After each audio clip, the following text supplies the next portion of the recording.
Now, hold on. Let me let people in.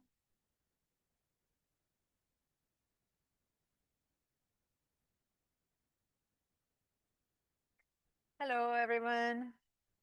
Give me a second. I need to connect with this other computer. Today I brought my other computer so that I would have the updated Photoshop instead of using the school's Photoshop. But I need to connect with the other Zoom first. I can only connect to at a time. But to do that, I need to access it from the email as if I were a student. Hold on.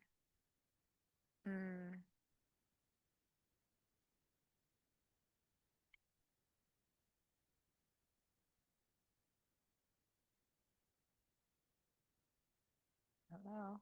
There, you're not letting me. Huh. It's not letting me connect to the link. Give me a second. Today.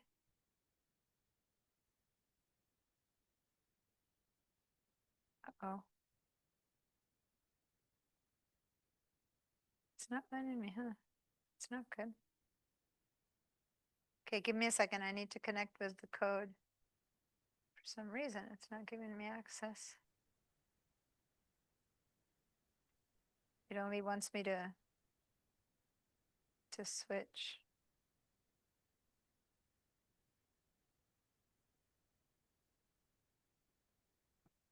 Okay, there we go. Now you can see me on this one. And let's let everyone else in. There we go. Can you all hear me? Can you see me? I've switched the way the cameras look today. So when you see the recording of today's class, it's actually going to not show me, it's going to show this group as in my disembodied voice, because we by bringing the new laptop to have the new Photoshop, I don't have a connection to the camera. So anyway, it's weird, but anyone who has to watch today's class is going to hear me talking from the classroom, so to say. But that's the best I can do. Give me 1 second while I bring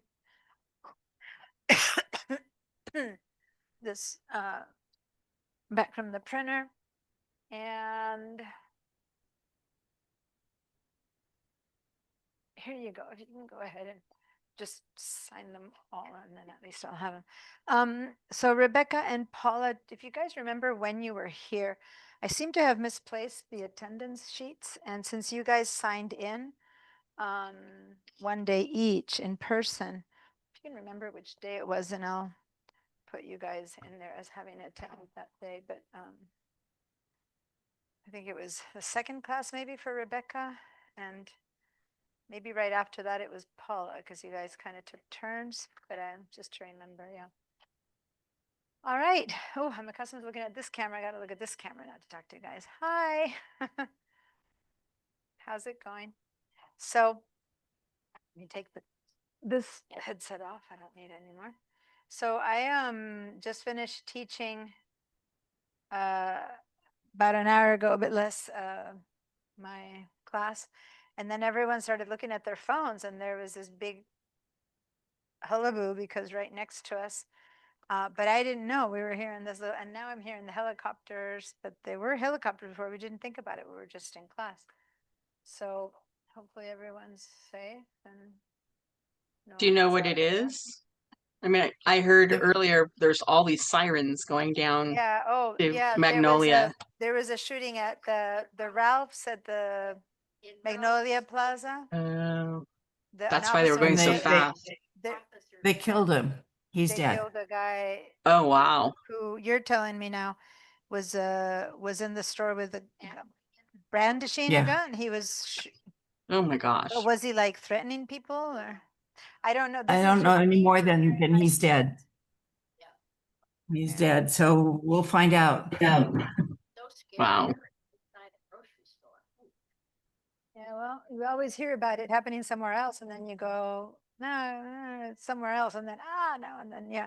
I mean, my kids are out of high school right now, but during their time in the high school, we've had so many how do you call it? lockdowns. And as a parent, it's the scariest thing, you know, and fortunately it was always not, Is school out today?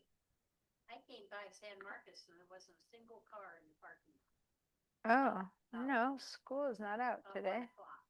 o'clock. They're not in school today. Why? It's an administrative day for the staff. Oh, well, that's amazing. I know. Good timing, because that Yeah. would have been horrible. Wow, you got lucky because that would have been a time when all the kids were out for lunch at that store. Well, not at that one, probably more at Albertsons by the store, but still. Anyway, all right. Hi. On better news, it's Photoshop day. Um, yay. So yeah, it was just since it's all is just hitting me right now because I didn't know. It's you guys telling me this is happening. That's one of the good things of being in a little teaching bubble is I don't know what's happening out there. All right. So in handing my sign up sheets to Sue, I really became aware that we're almost, I mean, I was aware that we're almost done with the class, but somehow I really became aware, you know, when it kind of lands differently. There's only 2 more sign up sheets because we only have 2 more classes today and the next one. And what starts right after that at the same schedule is digital design techniques. So let me look and see. Oh, I like that happy dance, Moni. So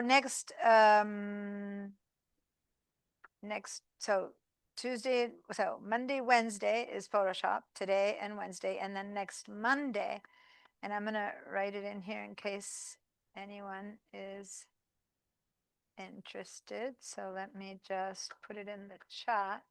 Do I have a chat here? Which, by the way, everyone, please go and sign in the chat. But digital design techniques and the sign up, the CRN is 44205, although it might be full. Is it full? But you know, guys, it's that kind of full where even if it's full and you want to take it, please let me know and I'll let you in because people don't show up. For some reason, people sign up to classes in September for a class that starts at the end of October. And by the time you reach out to them, you know, there's always 5 to 10 who never even show up or never even email. So it's digital design techniques, just to clarify, because some of you might not know, and Sue is asking me. Meanwhile, I'm looking for the calendar, but I don't have it handy to see if it's full. I can check in a minute later. But digital techniques is where you combine the different Adobe applications that are the main ones, which are Photoshop, Illustrator, and InDesign. And we combine them to create, to learn how to use them in a combined way, because one is never enough, so to say, when you're trying to make a final piece, a poster, a brochure, a flyer, a website, a banner, a social media post, whatever, a book, you know, a photo book, things that you're trying to get done that are more than just an image. And also, even if it's just an image, even if all you're doing is an image, but sometimes you need to prepare it for the internet, sometimes you need to prepare it for a print, and there's just different ways of treating all that material. And that's what I cover in the digital design techniques class, okay?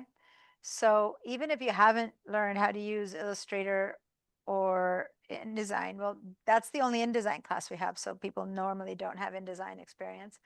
But even if you've taken the Illustrator class or not, or if people have taken Illustrator but not Photoshop, in the digital design techniques class, I just do some basic stuff in Illustrator and InDesign. The whole point is, how do we combine what goes first? What are the materials? How do we print? How to prepare an image?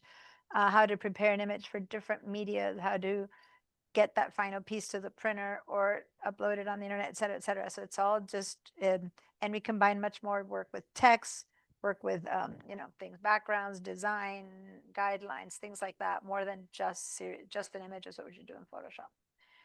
All right, so if that's something that you're interested in doing, suddenly I feel like I need to go find, let me just really quickly check the class schedule. And let me see if it's full.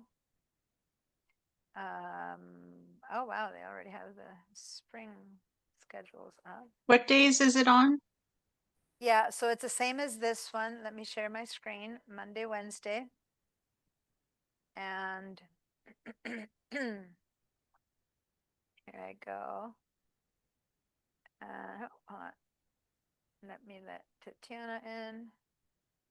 And give me a second, Eric, let me head down to digital design techniques. Here it is. I know, I have one more spot left. So there's 24, there's 20, there's one spot left in the class. But if you decide to take it and then by the time you try to sign up, someone else has already signed up and there's no spots, then just let me know and I'll get you assigned form to let you in because of those 24 will probably just be 14. Lately, that's the ratio of people who sign up to people who show up. So yeah, but the other class I wanted to tell you guys about is the create compelling content, which is in December and it's just 2 days only, December 5th and December 12th, and it's Fridays. So you'd have to be available from 9 to 1. And if you are interested in that one, let me put it in the chat here.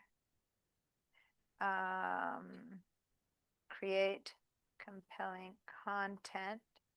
What is So this one, Diana? give me a second. December, when did I say? 5th and 12th, Fridays, 9 a.m. to 1 p.m. Only 2 meetings. Okay, so I just put that one in there. And first, let me answer Eric's question, whose hand raised, I believe, about the digital sign techniques class, and then I'll tell you about the create compelling content. So yes, Eric. My question just was, I know I noticed that I'm signed up for it. You mentioned we go into Illustrator. I only have Lightroom and Photoshop, like Okay. that package. Okay. Do we have to have Illustrator or? Yes and no, yes, but you can kind of watch during the portions where we use Illustrator because I said it's not deep Illustrator use. But let me just say that if you're signed up to a package for Lightroom and Photoshop, it Mhm, costs you less to sign up through the student process that I sent out the first day to get the entire Creative Cloud. mhm, Because the package ends up being of just 2 programs end up being more expensive than to yeah. just have the whole Creative Cloud, which is $100 a month versus the package that you're Mhm. paying is probably, I believe, A year, a 10 year. $10 a month. Sorry, Yeah, I $10 a think. month, which ends up being 120 a year versus the whole Mhm, Creative Cloud is 100 a year, so it's cheaper. Just so you know, in yeah. case you I have to want. double check because I think I got the yearly one. Yeah, So you can only pay for a year. So depending on when you got it, mhm, if you try to cancel, then they charge you, like, because it's a year contract, it's really, you're paying mhm, a monthly fee, but it's a year contract. They'll charge you for the, like, at least for half of the time not used mhm. or something like that. So you Yeah. might want to wait until you're about halfway used up and then see if you can switch over. Okay. But yeah, did you just sign up to the Lightroom and Photoshop? I think my year ends, I think sometime in December. Okay, so then Mhm, after that, go back to the email that I sent with all the mhm, information about to sign up and don't take off your credit card or whatever it is that it uses to automatically sign you up again, because then you'll be mhm, set for another year and switch to downloading it through, paying it through the way that I sent you. And then you mhm. can have the entire, for less money, you can have the entire suite. Okay. Okay. But But for, will I be okay without it for the you'll be class? okay. I mean, I will have a day when I'm going to just do Illustrator that you can watch, or you can do that day on VDI. Do you know how to use VDI? No, Have I you haven't used used it it yet? yet. Okay, so in Mhm, the same initial welcome email, I mhm, always tell people how to sign up to VDI. And the only big difference is that for City College is that you're going to have to sign up for 2-factor authentication so that then mhm. you can access VDI. And then Okay. Tatiana here is on VDI the whole time and she's doing fine. So you just need Mhm, to set it up okay. and use it for the days that we do Illustrator. You can do it on Mhm, VDI or you can just watch that day, mhm. you know. So Okay. It's up to you. Cool. Well, thank you. Okay. No, but actually, let me shut myself up. Hold on. No, it's not about Illustrator. It's InDesign too. You're going to need InDesign. You will need InDesign. And Okay. InDesign is also a program that you won't have. So you probably are going to have to use BDI for that class. Okay. Okay. So go ahead and look at the instructions and check it out Mhm. and set it up for the BDI, which is fine. I mean, Mhm. it's just if you have the programs, it's nicer to use your own, but it's fine to Yeah. learn BDI as well. Okay. Um, Good to know. Thank you. yeah, I don't know. You asked me about Illustrator, so I'm like, oh, you can skip that. I'm like, wait a minute. The whole gist of the classes is actually you're going to need, definitely you're Mm. going to need, And design. Okay. Cool. Thank you. you're going to need yeah, that. Okay. Oh, and then the second question from Paula is what's this other class that I'm talking about? Let me just put you guys over. Hold on, I need to change computer for a second so that I can use you guys over there. Sorry, I just needed to change from one computer to the other for where you guys are showing me stuff because on this one I don't have space. So the other question was the create compelling content class. And in that class, we're going to talk about how, well, first of all, what's the right content, how to choose the content that's going into your piece. So we're going to talk about the creation of the piece from the beginning, like what's the point that you're trying to convey with whatever piece you're creating.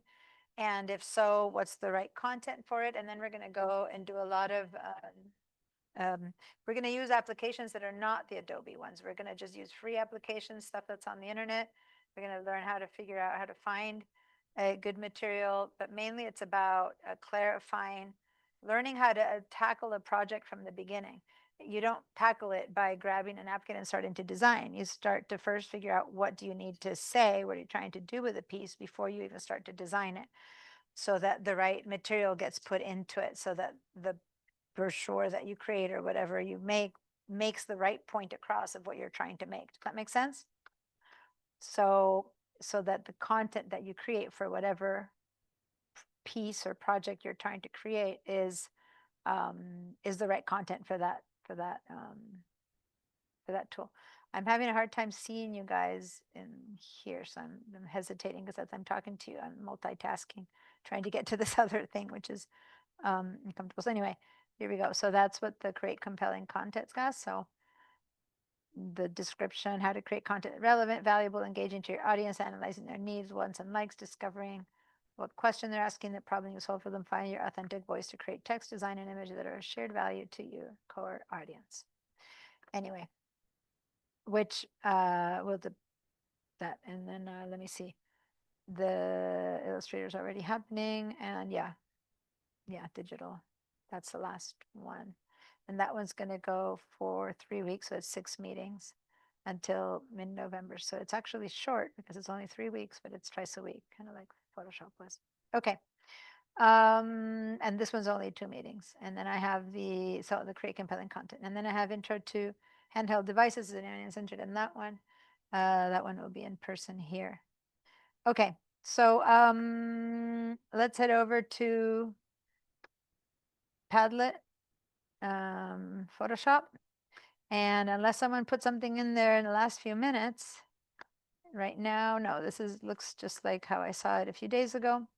And basically you guys kept working with the clouds as we did. You kept putting in posting examples. I like that, Paul, at first, the first time I checked, you were saying that it wasn't working. And then when I checked again, you had it all figured out. So that's good. That said, on this one, I did notice, Paula, that you still have like little things left over in the sky. You see that? Those little teensy bits of pieces. It isn't much, but it's like it didn't completely get. I And I thought thought they might.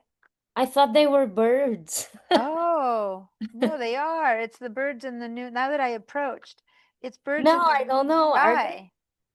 You're right. That's a bird. Ah, okay. Oh, Okay. it is a bird. It's just that since I knew that we didn't have birds in the skies we'd use, but you used another bird, a sky that's yours, And I thought it was little leftover pieces of wire. But I think up there it is leftover of the wires up. Just a little bit Yeah. right there. Mm. I don't know. Why would that one have a leftover wire? Let's see. Hold on. Let me go to the one that had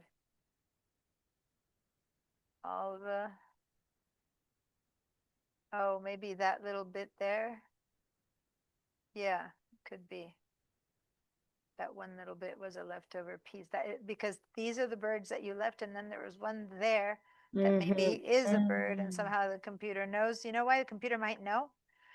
Because they're on different layers. If this truly is a bird, you would be able to turn on and off the bottom eyeball and find out if that stays with the cables or not. I think the cables didn't have anything sticking out. So this has probably stayed with the cloud, which is why when the computer went and cleaned it up, it left it, because it was probably on a different layer, and that's probably a bird that looks like a speck, yeah. Which if you don't know that there were wires before, then that looks normal. You just assume it's a bird. But if you knew there were wires before, you might be like, oh no, did I leave a piece of wire there, right? Here's the whole thing. Yeah, it's probably a bird, but you can tell us by turning on and off your sky, and then you'll be able to find out if it was a bird or not. I have a feeling that the fact that it was left behind there, it's probably was a bird. And then a couple other people who I hadn't seen before before the end of class posted, although this was at the end of class, but I hadn't seen Eric's, and he also used a different sky replacement. So lots of you put in different Nice. skies. And then here, I think this is, I think the sky that we provided, I believe. But then you mentioned that there was a light stripe there near the rooftop. And so then see you guys, that one there. And so I'm thinking that that is not coincidental. That is one of the cables, and see how it comes down here. So, and if I look over here, see how you see how you can see the little tiny traces of cables. You see that, guys? I don't know if you can tell, but if you go up, oh, but Colette's not here. I was going to tell her to check, but she's not here. Anyway, but notice that when you approach, guys, to this one, and if you look at Colette's, she mentioned something about that one stripe. Then as I approached to see the stripe she mentioned, I saw that the cloud still has stripes. So either it got moved a tad, or the selection wasn't complete. I'm not sure, and I was going to have her check, but she's not here. So on we go. All right. I have stuff that I want to show you that I want to do, but I also wanted to know, see if I can incorporate it into the class, if there's something in particular, especially because in this class, I've been pointing out, I've been talking about some of the basics like adjustment layers and masks and all of that, but I've kind of skipped the basics of camera raw and lighting and all of that. I didn't repeat that because I had some repeat student. Is this a shadow or is my hair sticking out? Oh, it's my hair sticking out. That's good to know. It kind of looked like this weird shadow in the background, and it was actually a curl of mine. Anyway, so is there anything anyone thinks they want? I mean, obviously you don't know what you don't know, right? So for people who haven't taken the class before, you wouldn't know.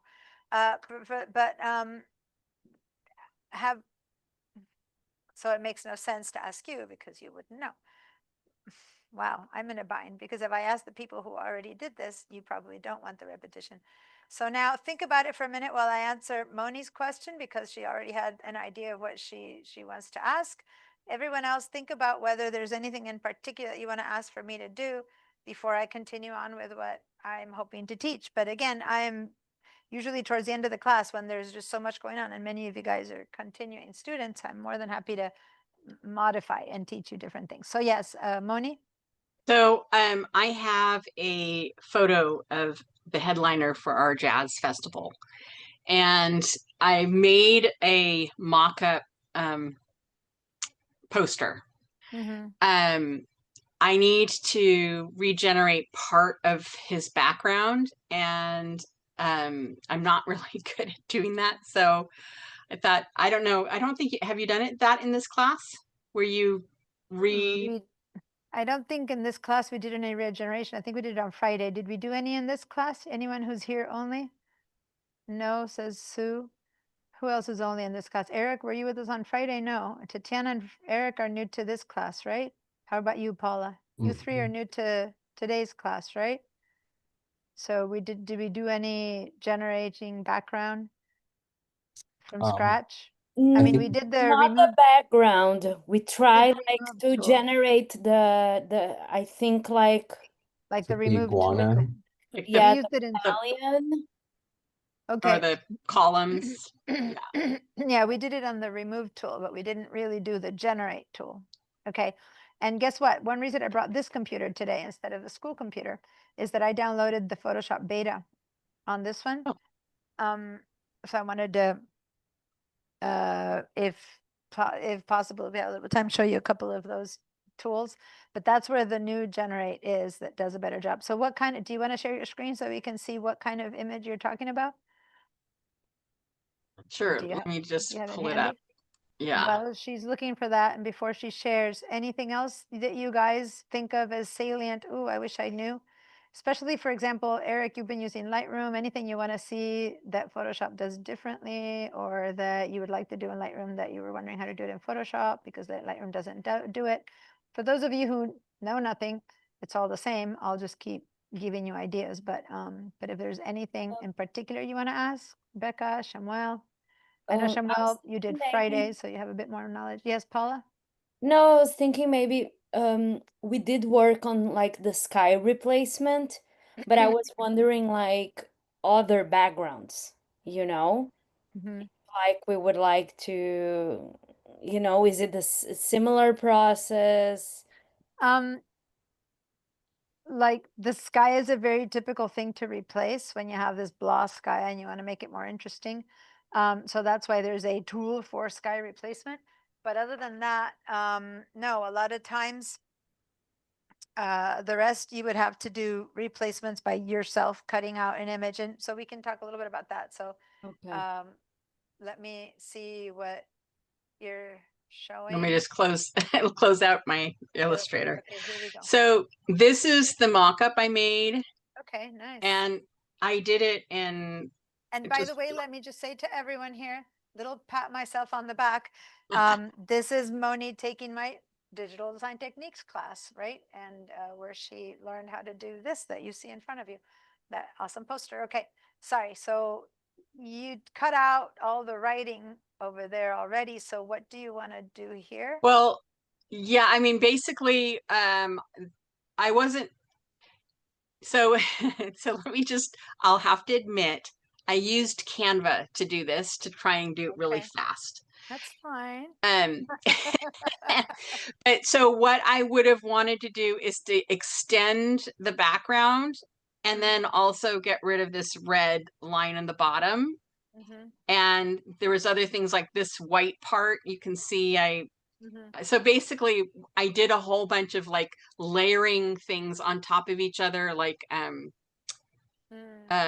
fade outs of gradient fade outs and things like that to make it look the way it does. mhm. So it's obviously that's not the ideal way of doing it. I So mean, if it works, it works. But yeah, the main question, especially if you put black over black to hide some stuff, you might end up with a problem that when it prints, you yeah, might, I don't know, and but that that's suddenly my you'll have worry. different textures of black and you'll suddenly see a little black box where Yeah, visually you don't see it, but in reality, I don't know. Depends. exactly. Might or not. That's so I'm going to have them do a test, but at the same Can I time, I'm ask you what thinking, size is this poster in real life? so this one is just an 8.5 by 11. I'm going to need to also make a tabloid Okay, because size. this is 8.5 by 11, and I'm just throwing this out. It's And not going again, to, is yeah. the font size in the bottom, isn't that a bit too small? But again, I'm not seeing it. Yeah, I mean, the idea is really for the larger ones. Okay. So this, like I said, this is my mock-up to kind of go, There's- okay, this is what I want. This has to double up in size about, from what's on my screen, I would have to have it be about double the size for it to be about 8.5 by 11. And it seems Yeah. to me, and let me explain why, you guys, and this is for everyone to know, and this is more what we talk about in digital design techniques class, but many times when you print black over white, the black eats into, like, there's this thing called ink spread, where the black ink kind of spreads into the white a little bit and it makes the white a little bit fuzzy. So if this were black text over just white paper, no problem to have it smaller. But when you have a lot of ink laying down on the paper, because Yeah. they put white paper through on the printer, so all that black has to be created by ink, and you leave space without ink, which is what gives you the white. There is no white ink. It's Yeah. paper. Then many times that black bleeds into the letter, making it smaller. You know what I'm trying to say? Especially when you're going a little bit cheaper and you're not going like the highest quality National Geographic glossy paper. You're actually going with, you know, a paper, whatever it is that you get out of Kinko's or wherever you print it. So you need to No, kind I of, get glossy paper. okay, Yeah. you need to They're get, gonna, it's because I'm doing it through the Mhm. what is it? The Santa Barbara Educational County Educational Print Shop.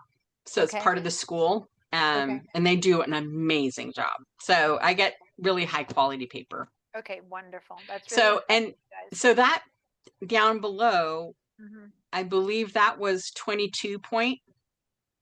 mhm. And Oh, okay. yeah, and like the one where it says Wayne, that was 63. And Oh, then okay. No, that's these really big. were, Oh, but this is the big poster then.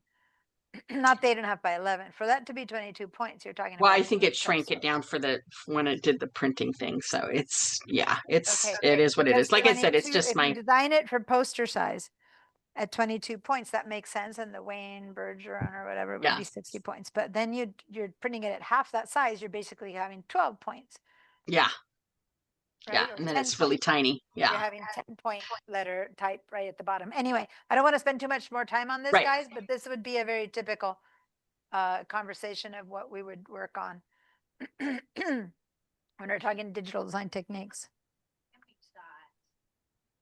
Make sure it's 8.5 by 11 and then see whether that is less. Yeah, the thing is that and this is for better or for worse, she designed it big. And again, just a couple more sentences about this. When you design something big and then shrink it, you have to be much more careful than if you do it the other way around, because for readability issues, right?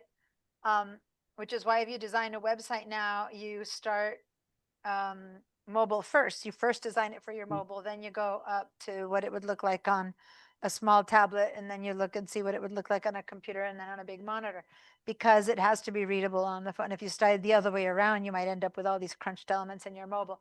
So for better or for worse, the same here. You might want to first consider either that when you crunch it, you're going to put less information, or you're going to expand. But there's space up there. Yes, it would look kind of full, but there's space to make this a little bit bigger. Mhm. But you have to adapt. You can't necessarily just reprint it smaller. Anyway, No, yeah. sorry, but you were asking about the photo, so I don't want to spend too much more time on that. You can ask me that in the digital design techniques class next week, or not, because this is, you probably already have it printed. Do you want? Okay, so here we go. We can either we can work on that, since we're talking about generating, but I'm not even sure that you need generating background for this. I think that the remove tool might be good Yeah. for this, to say the Yeah. truth. Yeah, that's true. We've been using the remove tool quite a bit. Yeah, I could just do Because that. to generate is when you want something, you can generate a black background behind the, could Yeah. select the person and then just create a whole new seamless background behind him Yeah. or something. But in the end, the fact that he has that light on him, let me explain why I don't want to turn everything black around him. He has Mhm. that light on his face. He has this right hand, and sleeve has light, you know what I'm talking about? And Yeah. then the other side is very, very dark. So it wouldn't really be appropriate to suddenly have him have just a bunch, like he's leaning on something black and everything is black behind him, Yeah. because the light would make no sense. So you always, whenever you add anything in photography, you need to look at the light.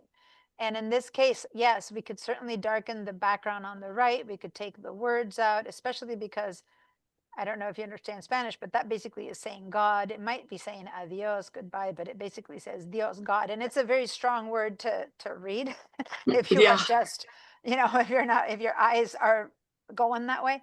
But on the left side, I might want to just make the gray that's under his elbow, if you want, you can make it all gray instead of gray and white, but you really wouldn't be Yeah. generating that much stuff. What you would be is extending, and you can do that with cloning. With remove tool or with cloning. And one of the things that I was going to teach today was a little bit about cloning. So what Okay. you might want to do is pick this one up when I'm showing and sharing with our files. You can then try to adopt the cloning for example, under his elbow, and even the background. You can use a remove tool, or you can just try some cloning, because you have a lot of that kind of shady, shadowy background there that you can then bring in over those letters, and it would just Mhm. really look fine.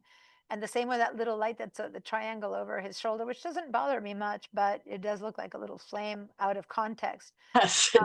So you he has little devil shoulder. Yeah. You might want to calm that one down also with some cloning, and that Yeah. would be a great one. If you want to share it with us and we all can work on the same one, otherwise I'll find how to demo, I'll find another image to do cloning, and then you can apply it on yours, your choice. If you send it to me, let me know. Otherwise, yeah. I'll have us, and I can email it to people. Yeah, or I'll have us it's share. actually from the internet that he said that we can use the picture, and so it Okay, was just well, down. that's good. Then Yeah. can you send it to me, and then I'll send it to the Sure. class? Okay, because yeah, it all depends. You don't want to be willy-nilly using other photographers' work if you don't have permission. That's why I asked that. Yeah. And that's why she's answering what she's answering. She's been in my class before, and she knew why or what I was talking about. All right. Eric, your hand is Yes. up. Is that a different? Yeah. Yeah. No, I was just answering the question from earlier about what I would Oh. learn on Photoshop compared to like Lightroom. I think one of the things that I experience is like when I'm editing like portraits and I have like flyaway hairs. Sometimes Lightroom doesn't really do a good job of removing those flyaway hairs because it uses like generative AI and it Yeah, adds like some weird definitely. artifacts. Well, Yeah. today we're gonna actually fly away here. It's interesting because there's a couple of new techniques coming up. There's so many things in Photoshop that there are like 20 different ways to deal with flyaway hairs, right? From really easy, doesn't look so good, but it's quick for a small little image in the internet, it's fine, to really detailed one-on-one, a couple of hours spent on each little curl that you would do if it's for, a big portrait, a big print, or the cover of a magazine. You know what I mean? Yeah. Um, Mhm. but there's some good systems now with this the combination of good old retouching tools, but at the same time creating some of the generative stuff with the masks that are pretty cool. Maybe I can I'm wondering if I can bring some of that at that level for Wednesday for this class, because I don't think I have any sample hairs in our class. I wasn't planning to do that, so I don't think I brought any good hairy images as my sample images. I'm looking at my sample images right now. And I am a curly haired person, and well, there we go. That would be almost too hard. Here, let me share my screen and tell you what I'm wincing at. Here's our class files. And I do notice that I did put this image there. And look at my hair. This is me and my mom. My mom and I guess you would say it. And look at all those flyaway hairs that I have. That would be a nightmare.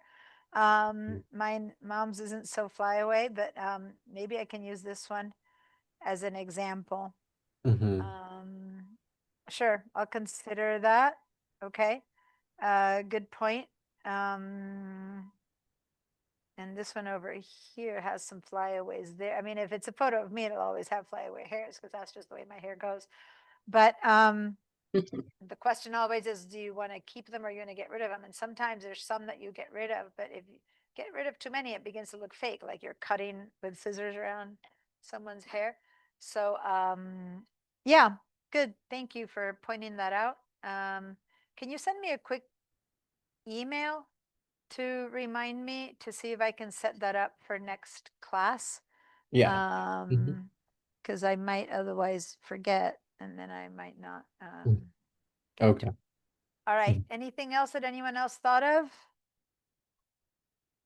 Samuel, Mike, Rebecca, anything in particular you're interested in? Otherwise, I'm gonna just. Restoring old photos. Okay.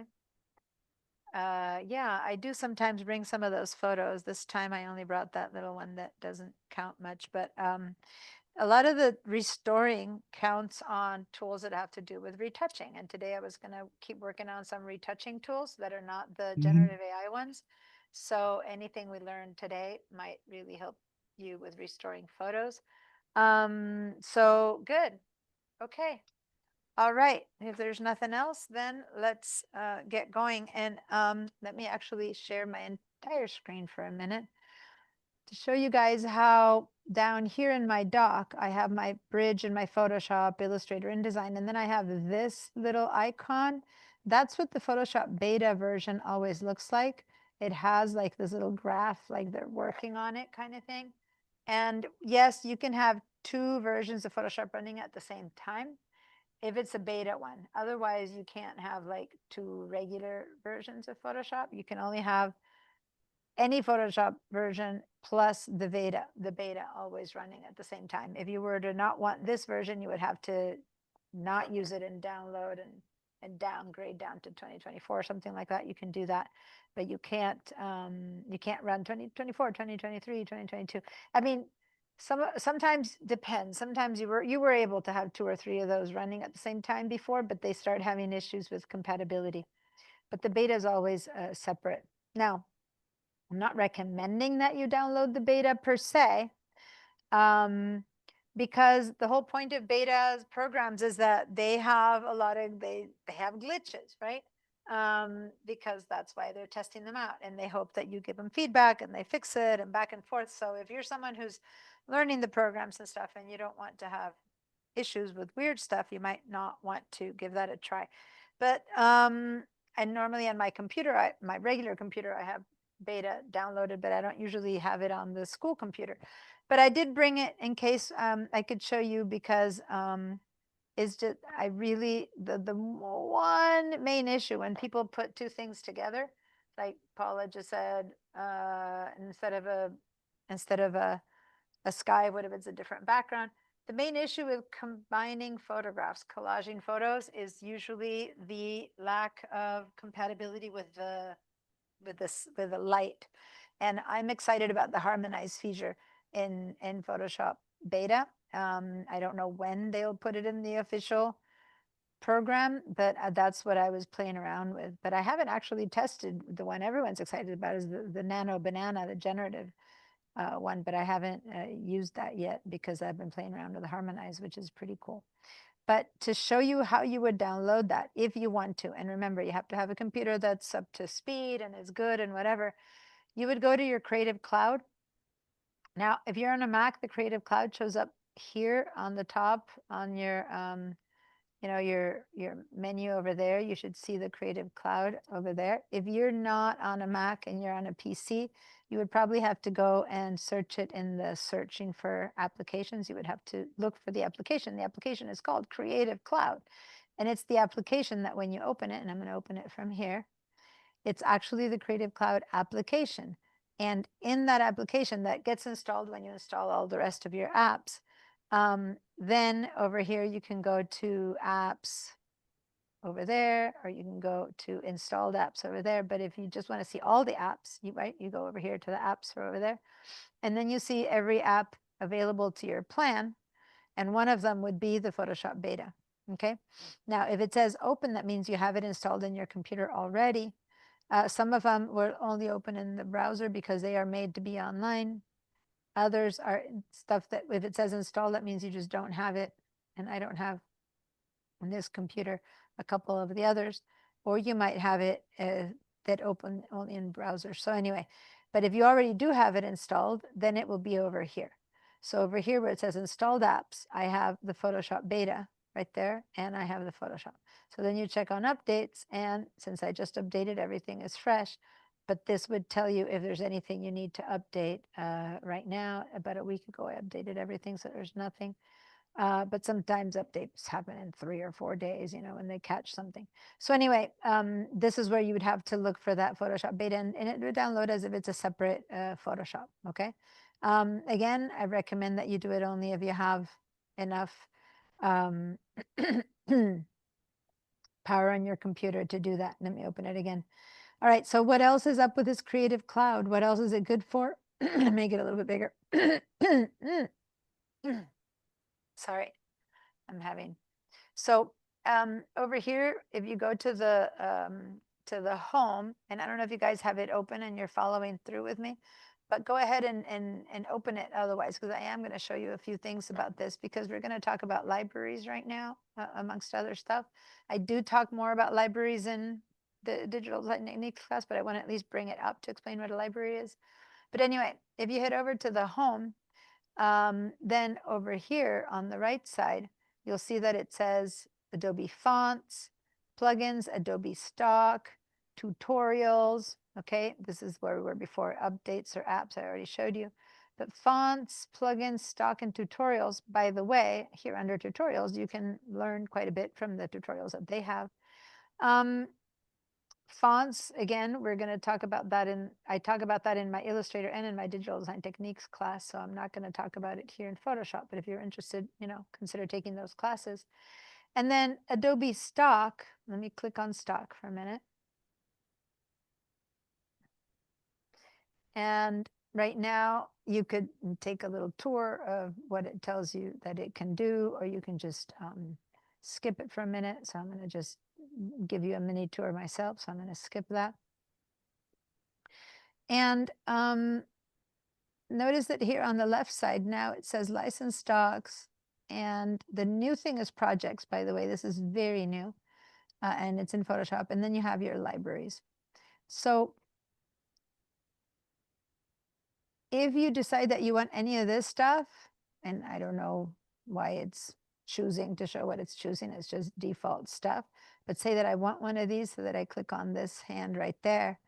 It'll show me it says standard image, whatever. I can click on that and I can preview it, open it in Photoshop or open it in Illustrator. I can even download it, but depending on what I do with it, it's going to charge me or not charge me. So if I choose to say open it in Photoshop, for example, and it says it's opening, and here it opened up, it's letting me use it, but it's usually a very low quality image. So I'm going to go to image. I know they downloaded the full on size. That's interesting. Before they would, the one that you could download wasn't the full size one, and it had a watermark. That's interesting. Okay, so much for that demo. Wanted to show you how to deal with it. The whole point is that there's stuff that's free and stuff that you pay for, and I'm wondering if this is one of the ones that they put it here because you don't have to pay for it. Okay, this has changed a little bit, so maybe because it says license, it's the ones that it's allowing you to use for free. It could be that these are all free. But I'm going to just not say that because I'm not sure. But the fact that it let me open the full size image in my computer meant that to me. But I wanted to show you here on the left side, your libraries. When I click on your libraries, this is that space that you have on the Adobe Cloud that you're paying for just because you've paid for the subscription. So I think you have 20 gigabytes for free of space in the cloud to put stuff of yours, and or to download stock. Over here I have downloaded stock, for example.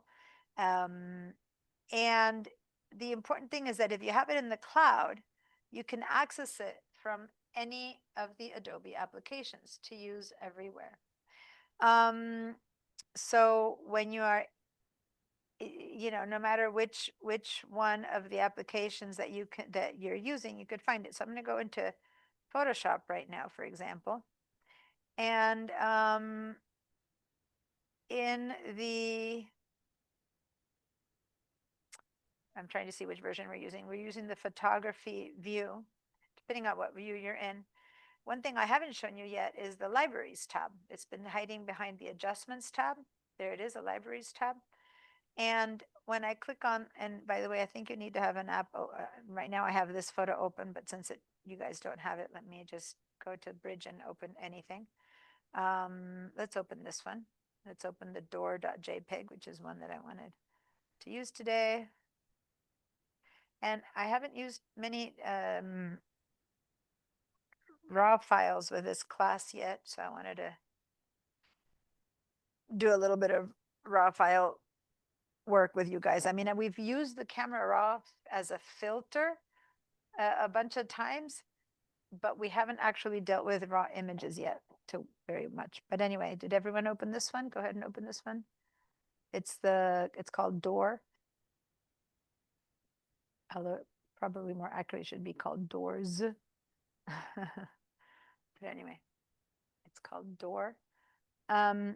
And right now, I don't really care which photo per se that we're talking about. Hold on, I need to move this out of the way of Zoom.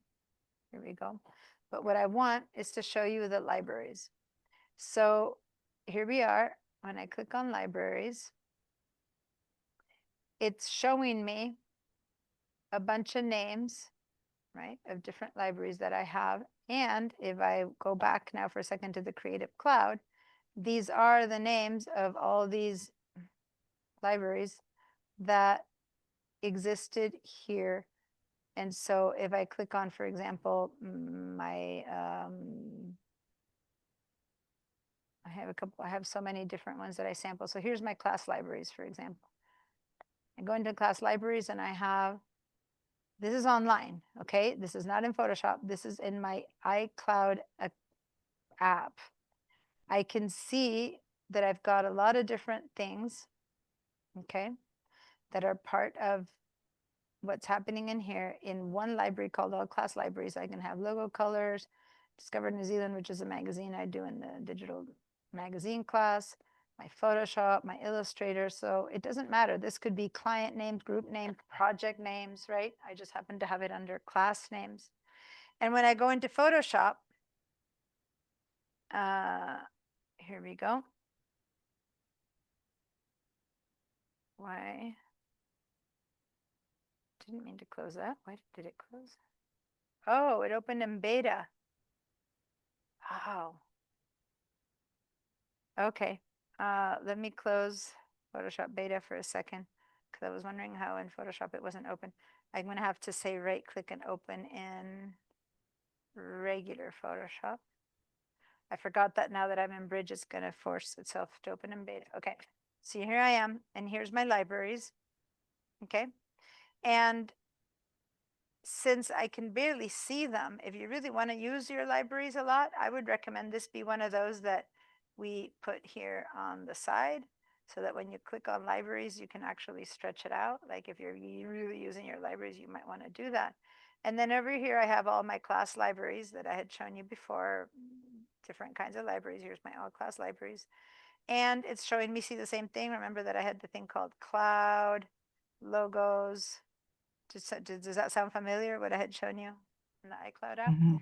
But the thing is, guys, is that this could be a completely different place. Hold on, Barbara's coming in. Hi, Barbara. So, I've been having nothing but problems here, but yeah. I'm in. All right. Well, I'm glad you're in. Just so you know, go to Bridge and find this photo, the door. And I know we downloaded the class files the other day, so you should have it. But if Okay. not, I'll show you. But and open that one up. But we're not yet using it, so no big deal. Thank you. But the whole point is that you might want to use this photo in a couple of different places or devices, applications, like you work with it at home, and your computer at work, and your phone, and your iPad. Like you might have different places. You might want to use it in Illustrator or in Lightroom or wherever you want to use it. The libraries are available. So you can create a color, a tone, something that you will use again and again, or a piece of this image that you will use for a logo or something like that you will reuse. And again, I'm gonna not spend too much time on what you'll use in other applications because that's what I'll do in digital design techniques. But I wanted to show you that let's say that a piece of this image is an image that we want to be using in the future for some other project, right? So how about we separate this little piece right here, right? The center piece, and have it be something that we're going to be using like as a little decoration on a poster that we're designing or some other image, right? And on top of that, we want to copy these colors. So how we would do that is, for example, let's start by choosing a color. That's a little bit easier. Let's go to the eyedropper. I'm going to go to the eyedropper. I'm going to sample a color. So I'm going to sample some of this really bright green that I have in here. I'm going to put it right there. It's the tip of the eyedropper. And if you notice down there, suddenly I have that green in the foreground color here at the bottom. So see over here, where now, of course, my paint of my circle being green, it might seem that that's what I'm pointing to, but I'm pointing to that. So I'm going to grab the eyedropper and I'm going to choose an orange, for example. See how now it turned orange? It's the orange of that flower. So I'm going to click on this little kind of pale yellow, and there's that pale yellow. Okay, so those are all colors that I'm trying out right now just by using the eyedropper. Here's that yellow. Okay, so each time I click, it's showing me the old color and the new color. So if this is gray, my last color was yellow, and then at the top it's showing me green. And so I've turned my color into the green, or now I'm turning it from green into yellow, et cetera, et cetera. So what do I do with those colors? What if I want my libraries to have, I'm going to put the libraries back where everyone has them, which is over here. I'm going to go ahead and if I right now, if I click on this little plus sign, notice that over here, I also see that yellow. That's the one that I just chose. Okay, so everyone go choose a color. I don't care which, but maybe it's better for this example if we all choose the same color. Let's choose one of these yellows.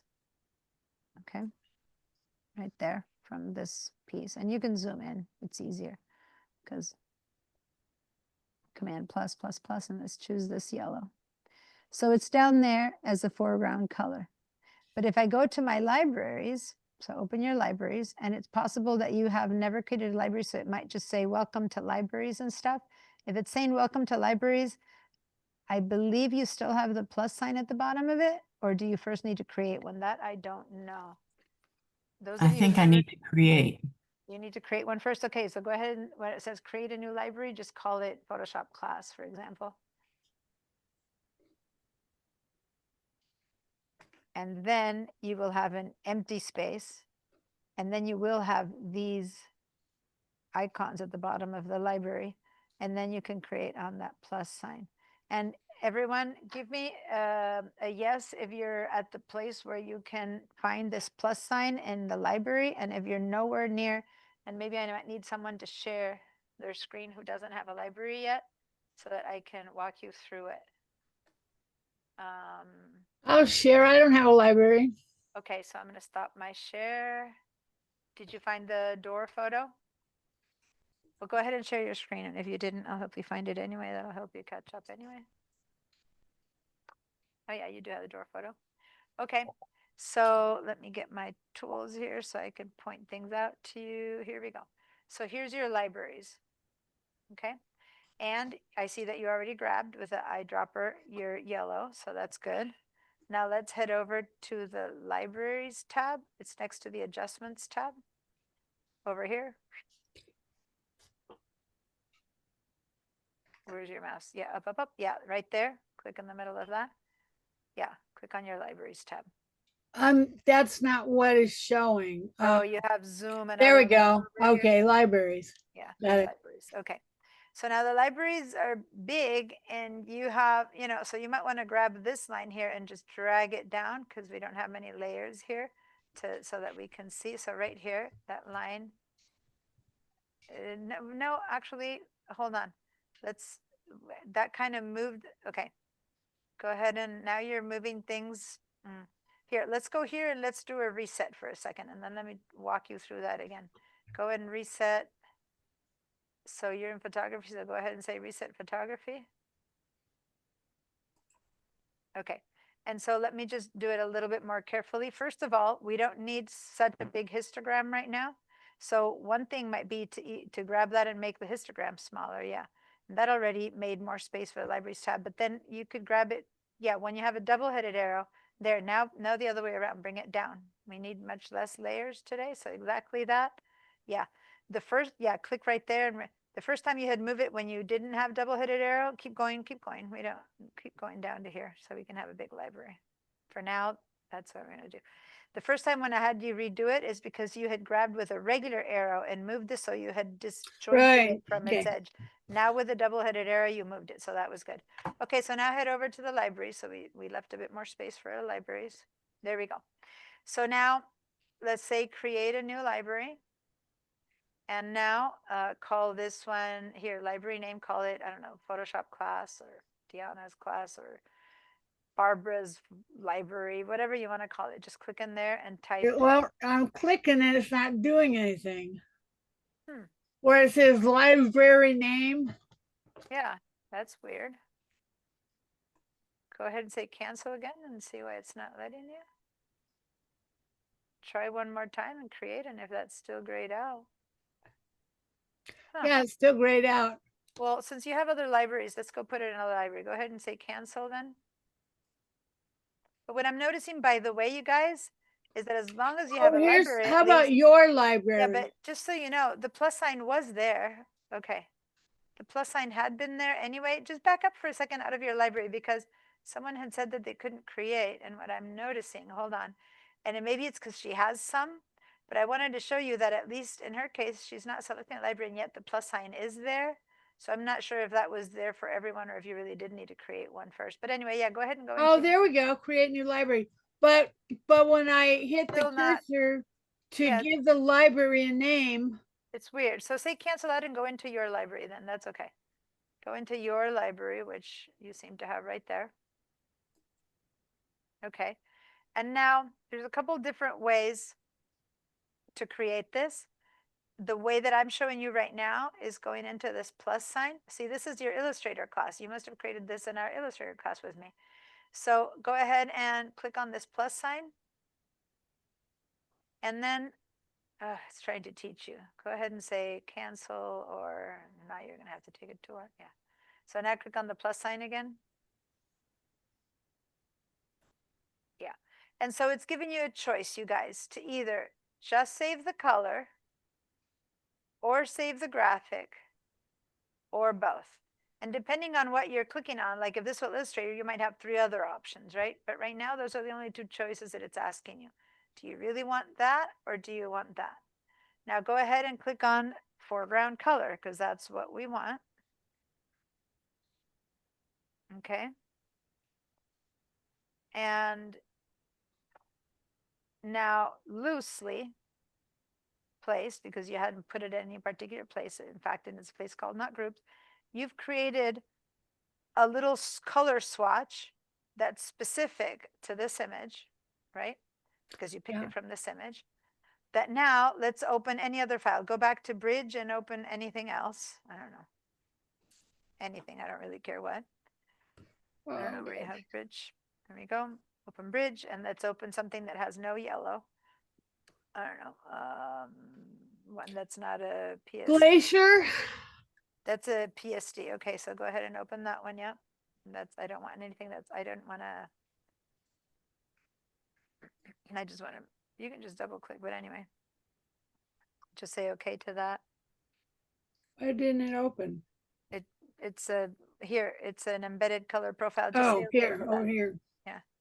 Oh, oh no, you did have some yellow in that image of all the images. How funny. Oh, he's got a yellow shirt. Well, that's not a bad idea then. Since he has a yellow shirt, let's assume that we did this on purpose. Now you can go ahead and, for example, go ahead and grab the type tool, right? And then in the sky here, you can write Alaska or glacier or something like that. Click and go. But the color that it's choosing right now is the color of the foreground layer. But if you had been on a different color, you could just go over here to use it. So let's say that instead of that one, because we didn't I'm want that sorry, yellow. is it color it is choosing? Yeah. So it's choosing the yellow because it's still been selected there. So that's really why it's coming out. But had you been at a different color, so go choose a different color. Yeah, black, and write Alaska. Okay. Now you can go ahead and select that text again. Oops. Okay. And now you can use this, which you could have saved that yellow 10 years ago or yesterday or today. And you can go like in and this choose one? that. Yeah, click on that. Double click.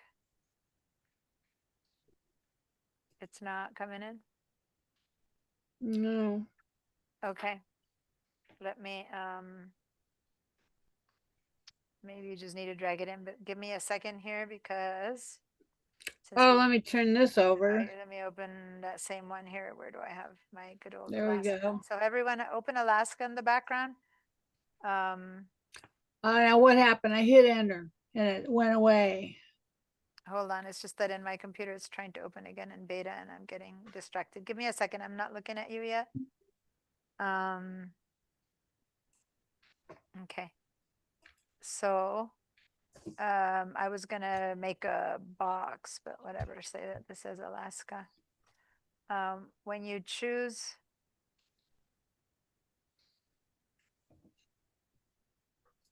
I hadn't saved my color yet. Hold on, because I hadn't added mine. I'm just trying to do it here to make sure that we have the same thing. Okay, so now if I want to make this color, I'm just doing it here. You're not seeing me, but No, I don't see you. give me a second.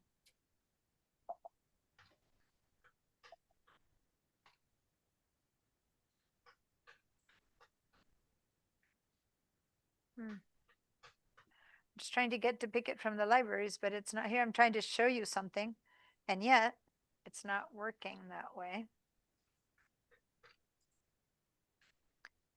Have they changed how it works? I'm trying to do it over here before I help you. So everyone, hold on, give me a second, because it keeps giving me this color because it's the one that I had from before. So I'm just trying to make a different change.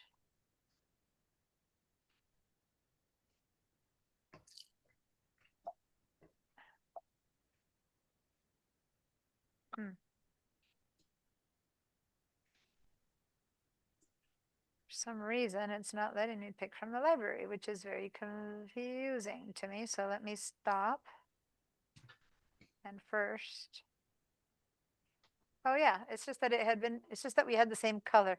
Okay, so let's assume that instead of yellow, since the yellow is the one that you just picked, that you wanted the green that's right next to it. So go ahead and go with your mouse to the green that's right next to it. Do I click on it or Yeah, double click? go ahead and click on it. So notice how we transferred the green over here. Yes. So now you've been able to color that green. Now go pink it, make it pink or whatever other stuff that's in your library. See how you're making it the colors that are in your library? It's just Yes, that I we had see the that. yellow already there, and so it wasn't choosing it, but it's because it wasn't being now. Some of you guys only have she has all these colors from the Illustrator class, but you guys can go and pick a few more colors from that door image that had so many colors, and then put them in the library, and then you can see how you can go to another image and bring them in. And I'm going to stay it in Photoshop, but if you were now in Illustrator and InDesign and Premiere and wherever, that library would still be available for you. Does that make sense? Like literally, these are classes, colors that she chose in the Illustrator class, and here she is in Photoshop eons later using those colors for her image right now.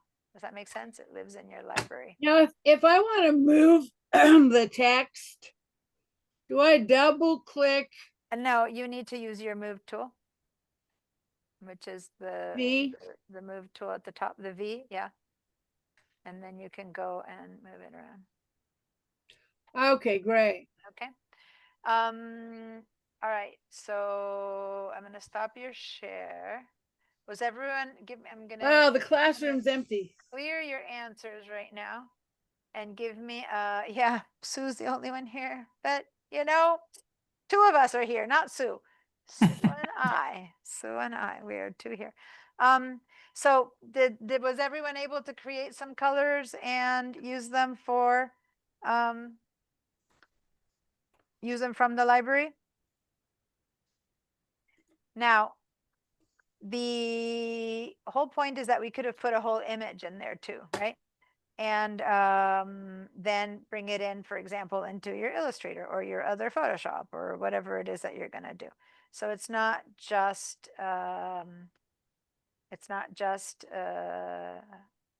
Extract from images, would that be like a sky? Would you do it there and leave it in your library? the extract. It's interesting here. Let me share my screen. The extract is kind of fun because that's kind of new and it's using generative AI. So back to Photoshop. So here's the image that I'm in right now. And on the one hand, I put in the image itself right there. And how I did that, just so you know, is because when I went here, instead of just color, I also chose graphic. Okay, so it put that image in there. So if I were to go to glaciers now, I could just drag it out and bring that photo into that one. So that's one way to begin to do combine collages and things like that. But the new thing that when you say the plus sign, this one, extract from image, that was kind of funky and cool. It creates, it chooses a piece in this case, and it's making a whole like pattern out of that little bit, which is Huh. kind of fun. Very It can give you first. different patterns out of that, out of all those Oh, choices. there we go, there. Or you can get some shapes out of it or color themes. And this is really the one that I wanted to land in, where it's just picking the main colors, right, of Mhm. this image. And then I can save them all directly to my CC libraries. You could make a gradient of these tones. I can move this one so that it's a gradient between green, yellow, and brown. Look at that nice color it's doing. So it's just, and then there's no type here. So I can't find type in this one. But if it had type, it might work. And then this one, I'm going to go from green, brown to purple. So I'm just moving it around to create myself a gradient. Yeah, let me stop it over there. Let me have it start in yellow. Okay, so you're making things out of that object. That's why I chose this one that had so many colors for us to be able to bring things out of. So if I say now CC, save to CC libraries, then here's the gradient. You see that? It went into my libraries. Now, if I were to say close, and I go to my Alaska, and I want to make a box, for example, here at the on this side, I'm just going to say that I want to fill with something. I could just fill it with, oh, that's interesting. Since I had my type tool on still, look what it did to my name. It painted it with my, with The gradient. with that gradient. Because I had Alaska selected. And So, but can I I could also, save parts of the instead of the whole background? Can I save, let's say I will select one of the not mosaic? yet. You would have to first create it into its own layer. So say that I select this little bit right there. Say that I Uh-huh. choose that window. If I now make it into its own layer by saying, and this down here in the layers, if I say Command or Control J, now I've made it its own layer. See, if I turn the other one off, it's its own thing. So And then this can I piece, save to my this library? now, I could say plus graphic.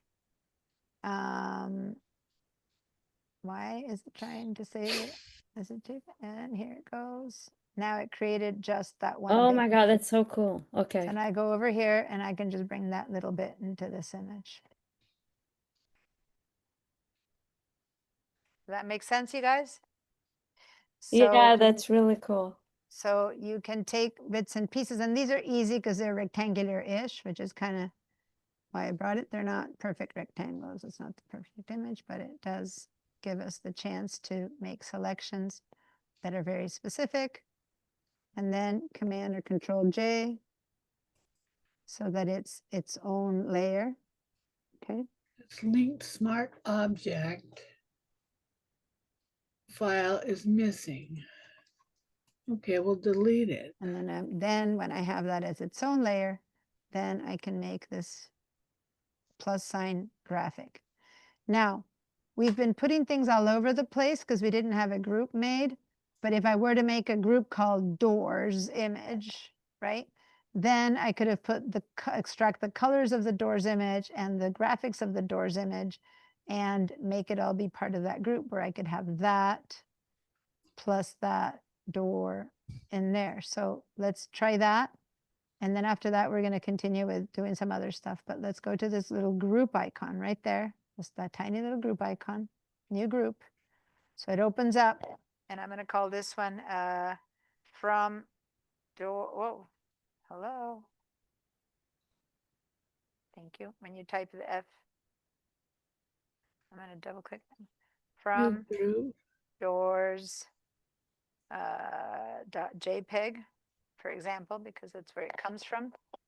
And so now I have a library called from doors.jpg. And then in this one, if I'm selecting this one, I can now put this other image in there. So I believe this is a different image. Yep, that one. And I'm going to put it in there because it's the selected one. So I'm going to put that graphic in there. I need to make my libraries bigger. I'm going to bring it out here so you can see the libraries better. Okay, so my doors is up there, right? So I'm going to collapse a few others so I can get to that a bit closer. Illustrator, I have so many open ones here. Here's the non-grouped ones. I'm going to grab this door. I'm going to drag it all the way up. I'm going to scroll. I don't like. I'm going to drop it in there. So I have my two doors. I also had this gradient I'm that gonna have I've to mess with created the from there, and I organized. believe this is the yellow that I created from there. So now I have myself a little group called From Doors JPEG with the two graphics, the gradient, and the yellow. Okay. I believe I also had the whole thing there. Yeah, at one point I had actually put the whole background in there too. All right, so if y'all been able to play around with that and create a new library with some material, that's all we really have in this image. We don't have that much more. I'm going to drag my libraries back in there.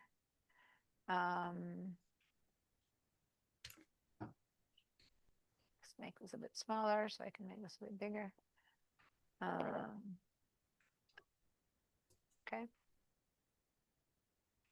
Now, the good news is I can go back in history all the way to the beginning of this where I don't have the layers and any other mess that I've made, but I haven't lost the stuff that I put in my libraries.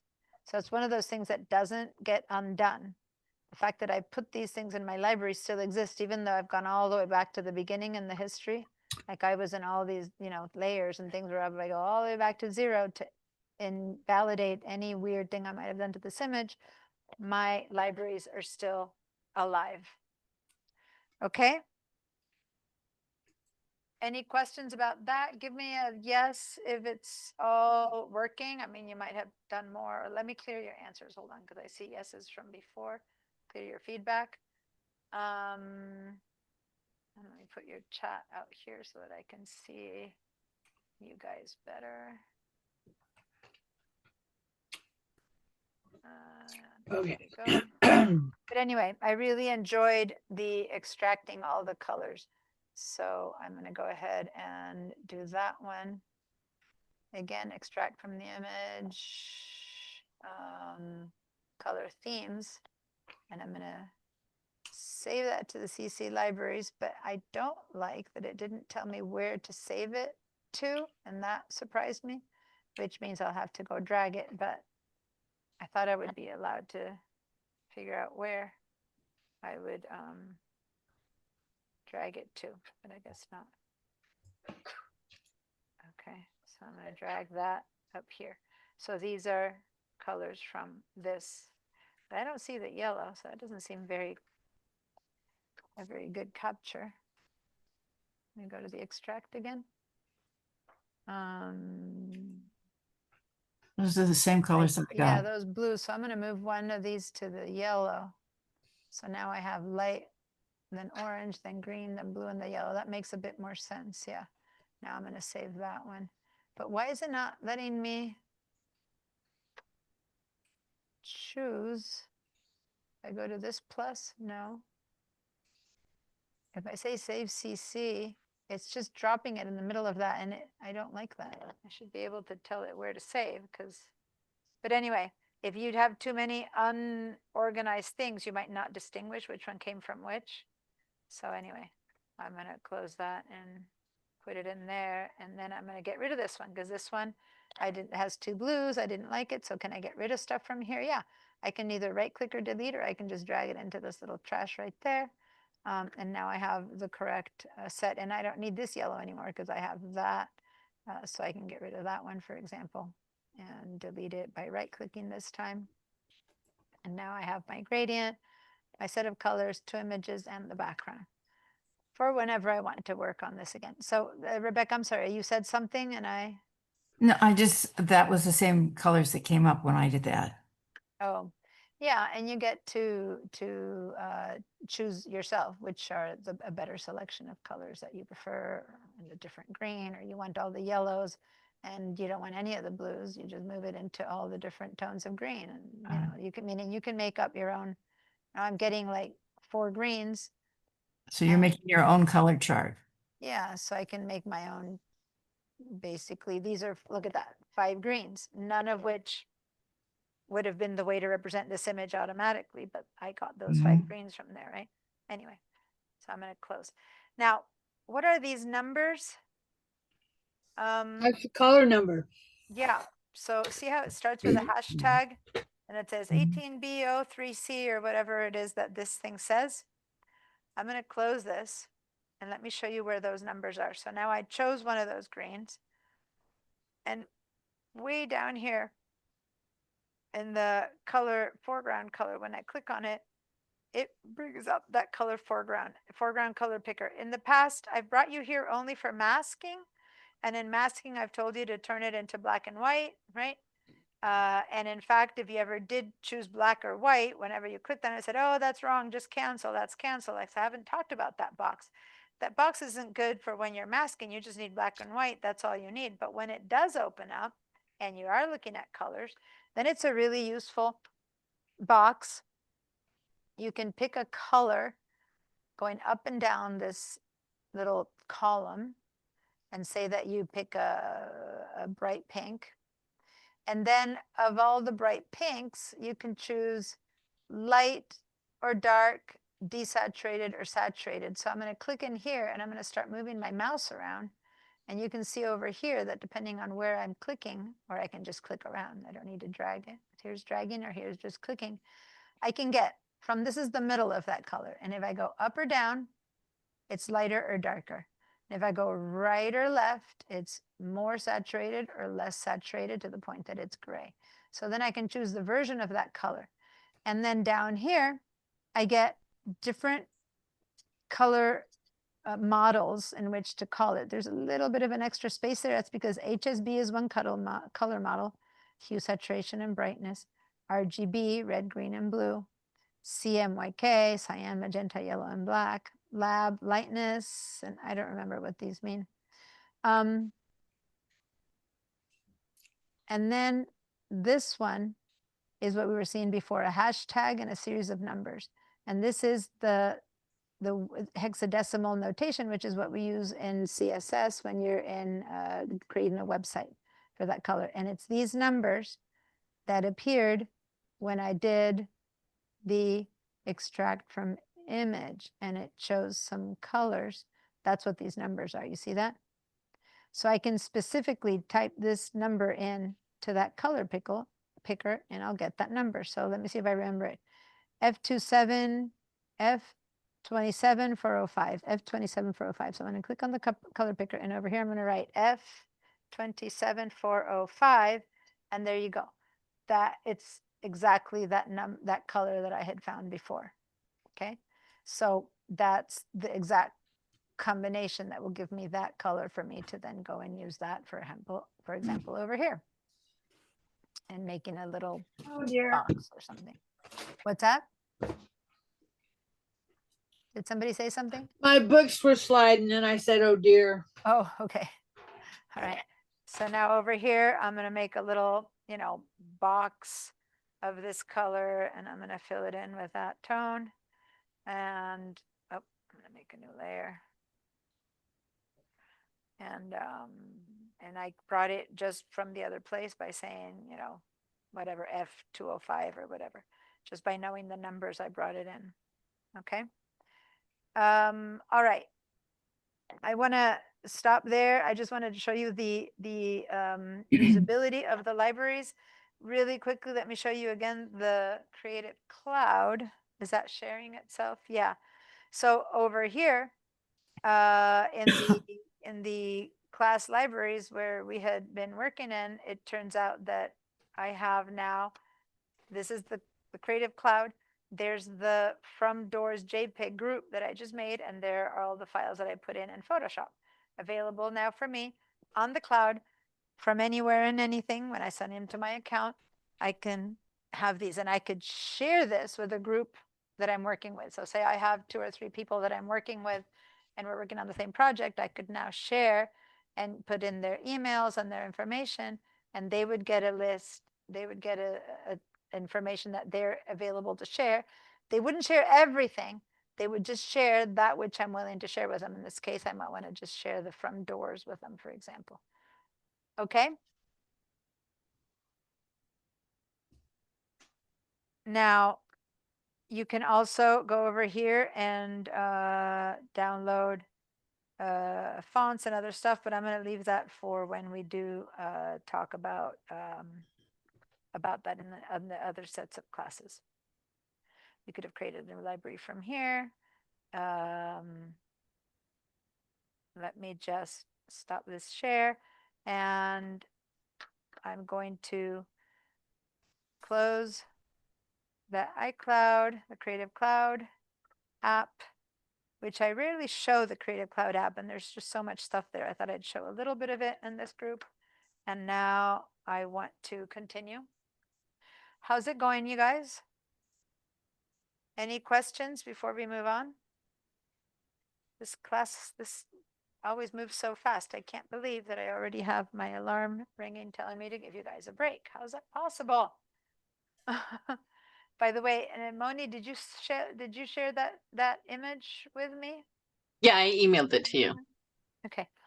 I'm gonna see now during break if I want to share it now or if I'll But prepare that one for next. I mean, if there's more interesting photos, Yeah. we can use whatever everybody already has. So Okay. All right. So any questions before we take a break then? Oh, of course, duh. We need to post things on the Padlet. Diana. I'm forgetting to give you guys the Padlet link.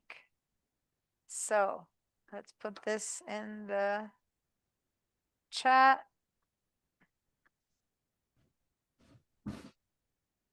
Paste. Here we go. Padlet. Let's all head over to the Padlet. And I'm going to share mine for a minute. I haven't been doing screenshots. What was I thinking of? Okay, so I'm going to go over here and do a screenshot of my library. Right there. But more importantly, I'm also going to do again this like extract from image maybe. And I'm going to get this window here. And screen shoot that.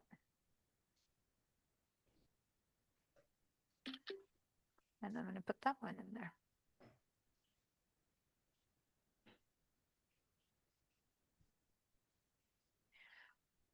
Okay, so Creative Crowd Libraries, so it's CC Library. You can add assets to a Creative Crowd library to be used across all Adobe apps. These images and colors, etc., get stored on the Adobe cloud. You get 20 gigabytes for free space for free. You can add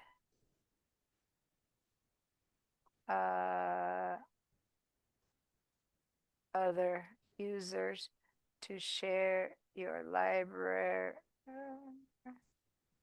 with them to collaborate on projects. Anyway. And right, so there we go. That gives us a bit of an idea of that thing.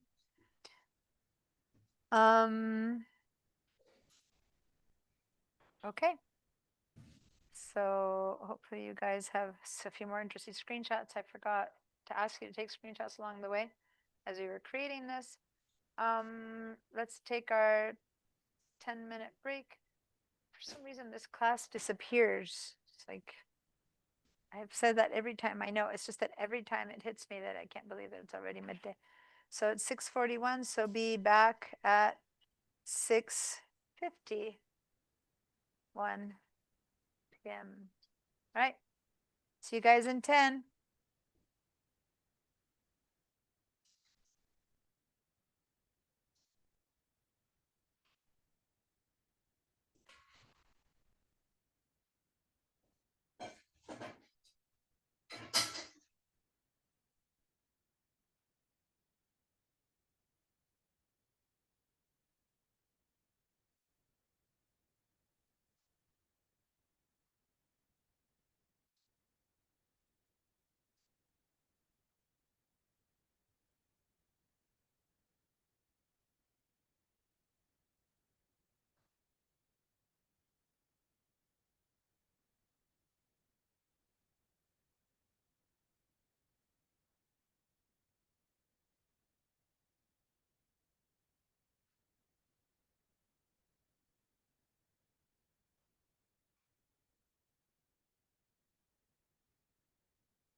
Okay.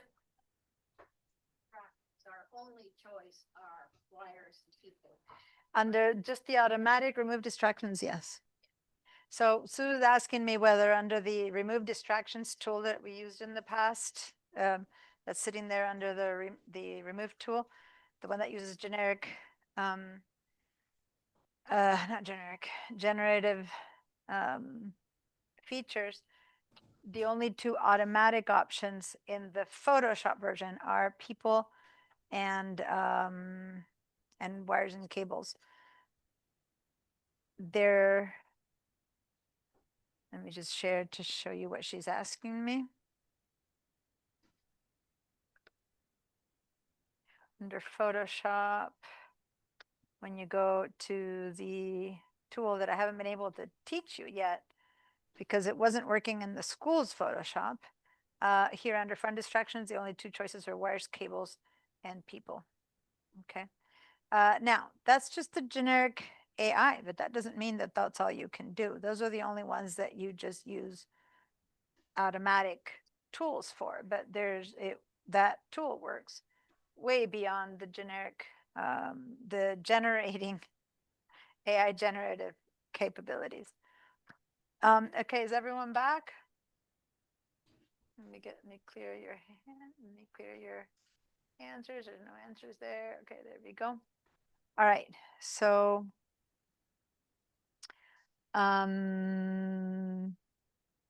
okay. So now we have let's go back to bridge. And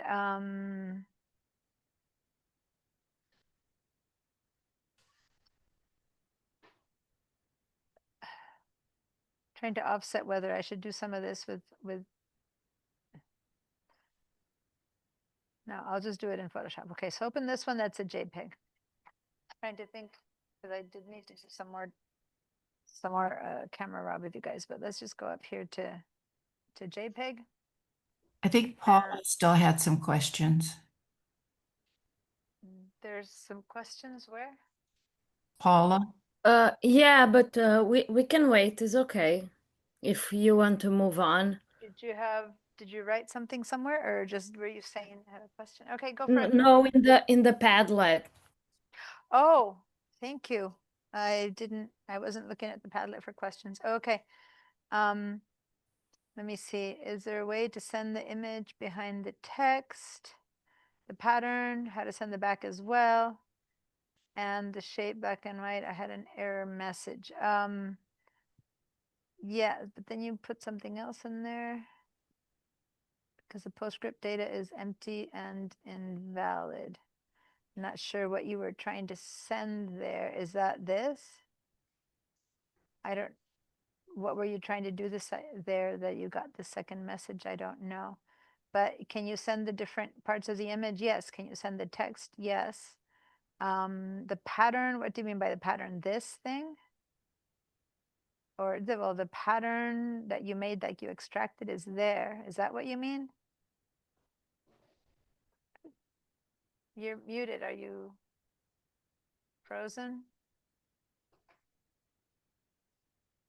You're muted.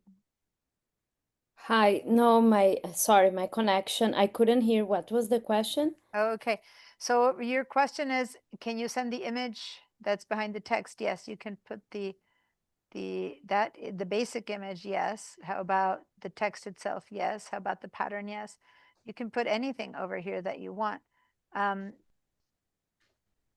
No, my question is, for example, the door, this image I added is Mhm. hiding the text. So how to bring the text in front of the? Oh, okay. Yeah, no, that one is an easy answer.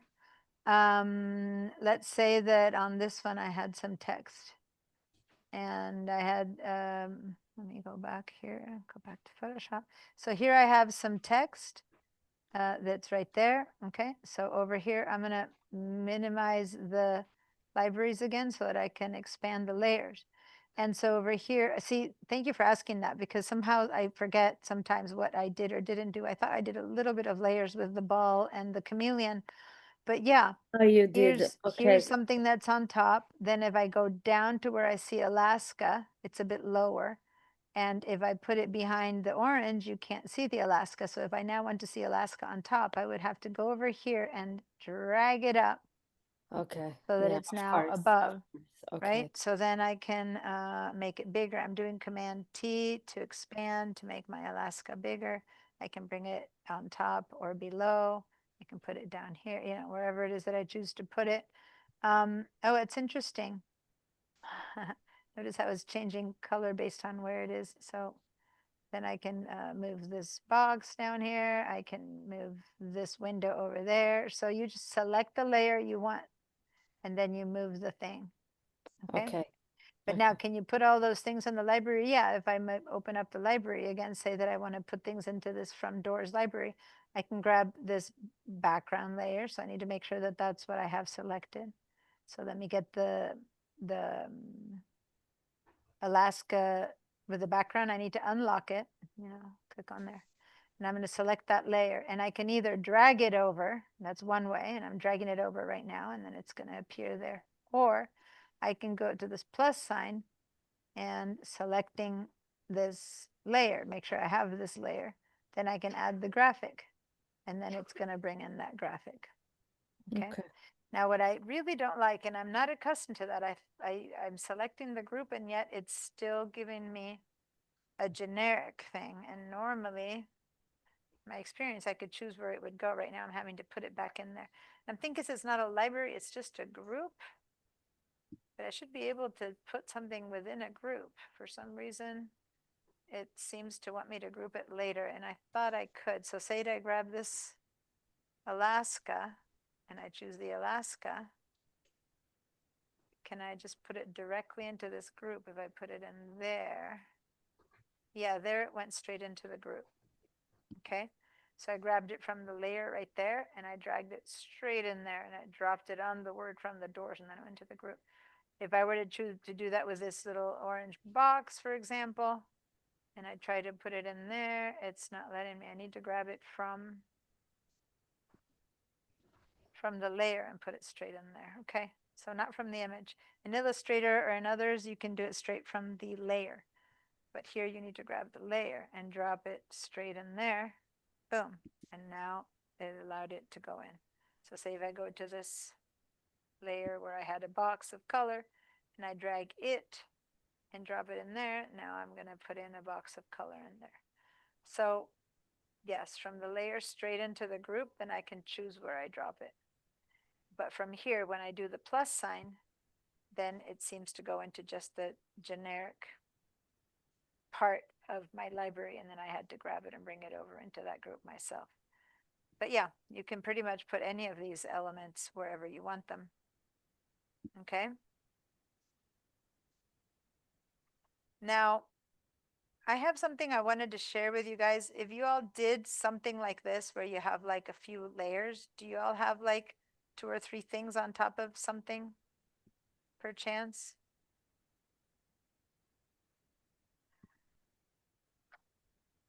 Let me get an answer from you guys. Do you all have a layered file with these things that we've been playing around?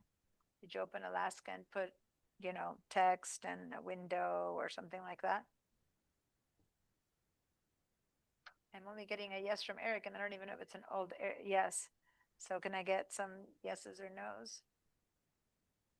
I know Paula has it because you were just posting it in there. But if anyone else has it or doesn't have it, let's go over here and just grab some other part or piece and drag it over. I'm going to go and help for a second. Let me bring this one over too. And so I put these doors in here and I want to bring it in here. So watch, I'm just going to drag it from here out and drop it. Boom. And that's how I would bring it in. You hit the return and there it is. It's in this area. Okay. But let me just help Sue here for a minute. What do you have open in Photoshop? Go back to Photoshop. That's Photoshop. Oh, so then you don't have it open. So go ahead and open these two, the ones that we're working with. Open that one and then go back to bridge. And let's open the glacier, which is there. Okay. And so now from door,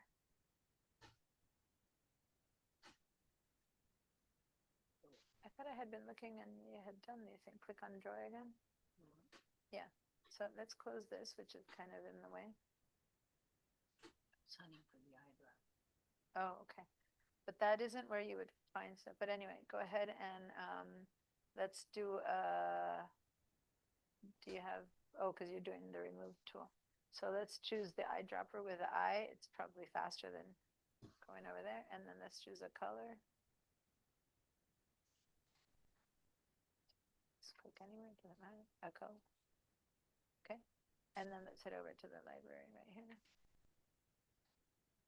And click on this plus sign.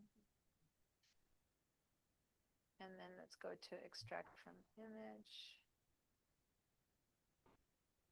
And then let's go to color themes, for example.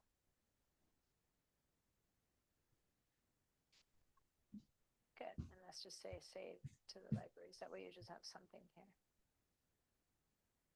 Okay. And then we can close it because you added it there. So it's cool. And then let's make a selection of one of these windows with a square rectangle. Yeah. And then just go around one of them. Interesting, when I tried to remove the background, it just moved this. Yeah, because this is, yeah. So the point that Sue is making, can you guys hear me when I speak from here? No? Someone Kind of kind of. How about now? Can you hear me? better. Yeah. Yeah. Okay, I got to put this more near to my mouth. Second. So Sue is working with the door. Okay, you selected a window. Okay, so now go over here, go to this plus sign. And let's add the graphic. Oh, because you didn't create a new one. So go ahead and do a Command J. You have the whole background. So do a Command J. Good. And now add that graphic, which is just that window. Well, I have it. Yeah, just that window. Yeah. So go to the plus.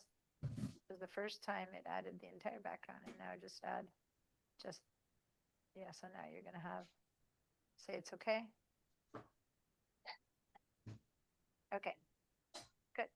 Now go to the glacier. Yeah, and now you can drag from here out, you can drag those two images. Okay, so I was helping Sue with her library, but she made a point that she tried to say remove background from this image and that it just kind of grabbed those two things. You guys play around with these things and try it, and you'll discover that there's not very clear what the subject on this image is, right? There's just stuff. Like, Whoa. what is all, you know, what is background, right? There's no subject. So these automatic tools work when there's a very clear subject. Otherwise, you still need to be doing your own choosing and selecting and stuff, which is kind of what we're going to continue to work with right now. But give me a second here because I wanted to keep answering Paula's question. Then I see, Rebecca, your hand is up. So here we have an image that has many little bits and pieces all over the place right now. So let me minimize the library. And I basically have 1, 2, 3, 4, 5 different layers. I want to remind you that at the beginning of the class, I had asked you to turn off the auto select layer. I'm in the selection tool, by the way, in the V or selection tool. So make sure you're in that tool. And I had told you to turn off the auto select layer. If that's off, then now the only way to select a layer over another is to select it from here. So if I want to select my text right now and I just go click on my text, or if I click on this box, it's not, see how I'm not moving that thing. It's not moving. Why? Because I have the text selected. So instead I have to go down to select that layer, right? To then move it around. So now I have these layers without names, which is really uncomfortable. because I can't distinguish between them when I go and they're tiny. Like how do I know if this one is that one versus this one? They look so similar, right? Alaska is obviously Alaska, but once I select Alaska, then I can grab Alaska and move it around. But what if it's hiding back there? So anyway, once you start working with multiple layers, you do need to start naming them. So I'm going to call this one, even if all I'm going to call it is blue flower, which is that one had blue flower. So I'm going to double click. I'm going to call it blue flower. You know, give it a little bit of a distinction. And this one is, I don't know, orange flower, which isn't very accurate, but orange and red flowers. And then of course this is the background, the original, or you know, the glacier. So once you begin to have some names on them, so everyone give them a couple of names, and it doesn't need to be too specific, but enough that you understand it. And you'll see in a minute why I want you to put names on things. So I had 3 things, so I'm naming 3 things. If you had more things, you can name another one. I think at one point I had a yellow block that I think I left in my library. Let me see if I can bring it out. Yeah. So I can add this to the image. So I'm going to place it in my layers. I'm going to close this and I'm going to call this one, I don't know, orange block, I guess. Doesn't matter. The thing is that I have a bunch of stuff, right? With your selection tool, go ahead and choose some of these and make them overlap each other a little bit. So I'm going to put these a little bit overlapped. My name is kind of there. You can kind of see it, but it's there. And let me show you why I'm overlapping them a little bit. And this is something I don't tend to show too much in Photoshop, but since you asked me, I'm answering. So if the only way to move layers around is from here, like I can drag the orange one to the top or the red flowers to the bottom, you know, or the text to the top or whatever it is that I'm doing that way. Is there a way when I don't want to go all the way to the layers to select a layer? There is. So I'm going to start by selecting this top layer, right? Which happens to be the blue flowers over here. And what if I want to now choose, say, the orange block without having to go to the layers? How would I do that? And if there's a way that you know that I might have explained before, it's possible, but I'm pretty sure I never explained this one. So, which is, you know, the oldest tool in the book that I haven't shown in forever. But if you do a right click, and right now I have a bunch of things stacked one top of the other. So I'm going to do a right click right here. And it's going to show me in order of stacking the layers that hang out right under where I clicked. So I click right here and notice that the word Alaska isn't here because under this spot, this little spot where I right clicked, there is no Alaska. Alaska is way over there. You see that? So I can have, I can see the blue flower, the orange and red flowers, the orange block, and the glacier. They're all there, but not Alaska. Versus if I go and click over right here and I right click, then I'll see that I have the blue flower, the orange red flowers, and Alaska, but not the orange block. Can you tell? So say that what I wanted to choose right now was the Alaska layer. I can right click, choose Alaska, and look over there. See how Alaska got checked? Or I can go over here, I can right click and I say that I would like the orange block, and I click on orange block and see how orange block got selected. Can you tell? Once orange block is selected, even if my mouse is over here, now when I click and drag, I move orange block. If I'm over here and I right click and I choose Alaska, then even if I don't see Alaska, now I can move Alaska around because I am selecting the layer Alaska, even if I don't see it, right? So again, I'm going to choose orange block and I'm clicking on flowers, but I'm moving the orange block. Or I'm going to over here, right click and choose Alaska. And now, even though I don't see Alaska, I'm going to be moving Alaska because that layer is selected. If that worked, and I'm going to clear the answers. Rebecca, I know your hand is up. I cleared the answers, which means your hand will come down, but I'll call you in a minute. I just want to see yes or no's to this whole, how you select a layer on the fly, so to say, when you're on the image, right? You're going to choose the orange and red flowers, even though they're beneath. Now I can move them. So to get this to work, you need to have some layers, you know, stacked on top of each other. So make sure to do that. And if you're having issues with that or you can't do that, let me know. Now, if all 5 layers were on top of the other, and I'm clicking right here where I see one of each, I should see all my layers one on top of the other, which they are. But that's because all 5 of them happen to be stacked right now. But if Alaska is over there, and let's say that the blue flowers are over here, then maybe here I'm only going to see orange flowers and glacier. And yep, there we go. Well, orange block and glacier. Over here, I'm going to only see the 2 flowers and the glacier. And here I'm going to see the blue, orange flowers and Alaska and the glacier. And over here, only the orange flowers and glacier, because they are the only 2 that are right under this place that I'm clicking. Okay, if that worked for you and it makes sense and it's all good, give me a yes. Okay, Rebecca, what was your question? And Down give me some screenshots of that. down in the layers, there's like a little cloud there. Is that saying that it's from your library, or is it saying it's Yes, from? that came from the library. And why Yeah. is some of it partially colored and some are white? What's white? I'm sorry. The cloud. See how blue flower is white and This orange? this one has a little exclamation point on it, like there's a problem with it. Yeah, is that what that is? And I'm not sure why. It has, see how it's a little yellow exclamation point?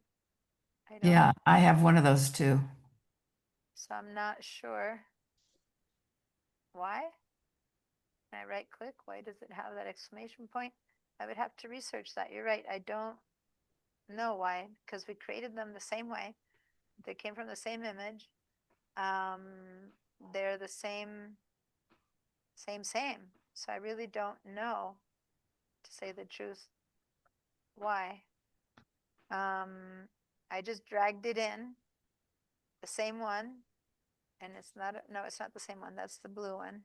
Mhm. You see if I drag this one in again, there it is. When I hit return, now it doesn't have that problem. Hmm. Oh, none of them have that now. It cleaned up. So I don't know what that problem was. I really don't know why it had that exclamation point, because I just re-dragged it in, and not only did the new one come in correctly, but the other one that had that exclamation point is gone. So I don't know why that exclamation point was there. Sorry, can't help. All right.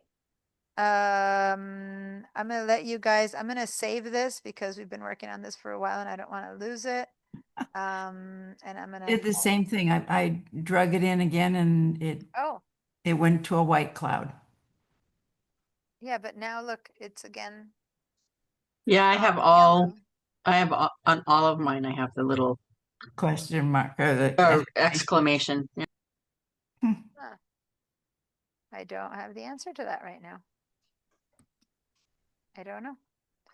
I'm gonna have to look into it. Could it be with links? Let me just see, window links. No, because we placed it as a layer. We didn't link it. As far as I know. The placed linked versus placed layers. Let me try to enter it in different ways. Let me actually get rid of both of these, because now I really am curious. I'm going to delete those 2 layers. And I'm going to bring them in one each way. This one, I'm going to right click instead of drag it in. I'm going to say place linked. And this one, I'm going to say place layers. So I've got both in there. And the one that I said place linked was the first one, which is the, let's call it orange flowers. That one, I'm going to call it linked orange flowers. And this one I'm going to place as a layer. And this one's going to be place as layer blue flowers. So the layers comes in on its own, and it's not dependent on the image that came. And okay, as I said, I'm kind of verging into stuff that's really digital design techniques. But the difference between placed as a layer and place as linked is that the one that's placed as a layer is independent. So the one that's called place as layer, which is this one, if it will not be affected no matter what I do to any other layer. But this one is linked. So if I were to change the link in the cloud, it's going to change in here. And I need to leave it at that. Those of you who are going to take my digital design techniques class, you'll understand that better. Those who've already taken it, you might have understood that, but I don't have time in the Photoshop class to teach more about that. But it's related to that. If it's linked, it's basically still dependent upon that original image, okay? Versus this one is now independent. But why we got that little weird exclamation sign that's now not appearing, I still don't have an answer to that, because now the exclamation sign is not appearing. Now I'm dragging one in to see if that has to do with it, because I dragged it in instead of placing it. So let's see if it appears over there. It appeared. I don't know. Right now, that little exclamation sign isn't appearing anymore. All right. I do want to move on. Let's see if the exclamation sign shows up again. But yeah, when you have a little cloud over there, you're still linked to that image. And if that image was to be modified, then it'll be modified here and in any other image that it exists. Versus this is now on its own. But yeah, I'm not getting that in. If I get it again, I'll have to look into it. All right, so did everyone go ahead and save? Now this I should have done a save as, because by doing a save, for better or for worse, that was already a layered file. And so this layered file, the glacier, that I had set up for just, I didn't do a save as, so now I don't have the original glacier anymore. That was the presets. Now it's full of all these doors, but that's okay. It's not a big deal. If we want to reuse it, I'll use it for something else. Okay. I want us to do a little bit of, let's go back to the doors, which is where I had originally opened it for. Okay. And I'm going to do Command 0 to fill my screen. And I'm going to use some other tools that we have here in order to work on this image. Other retouching tools. There's all the, you know, generative AI ones, but there's also the handmade tools. And we began to use one of the handmade tools the other day, the spot healing tool over here. We used it a little bit when we did the sky. Okay, and so if you're in the photography workspace that I'm in, you should be seeing 3 band-aids, a patch, and 2 arrows that cross over each other. Do you have all those? Let me clear your answers. So these are all retouching tools. I'm going to go to the topmost one now, and that's the basic spot healing tool brush. Remember the fact that when the name has a brush in its name, then that means that you can change its shape by either using the bracket keys, right or left, change its size, bracket keys, or the shortcuts that allow you to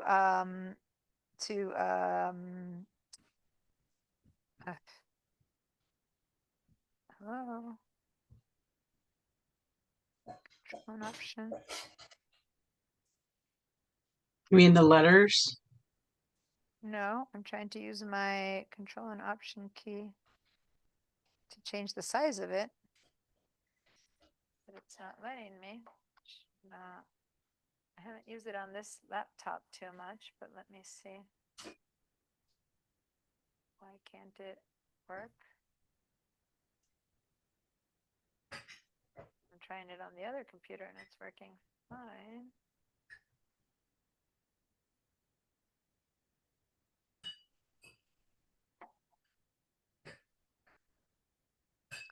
So I don't know. Oh, because I was doing it in the black, I was doing it out in here and that's why it wasn't working. So if you hold down, as you're in a Mac person, you hold down the control and the option key. Then you can click and drag to the right or to the left to make your mouse bigger or smaller. And if you go up and down, you can make it softer or harder. And I showed you this shortcut once. And if you go to your class handouts, let me share this screen for a second.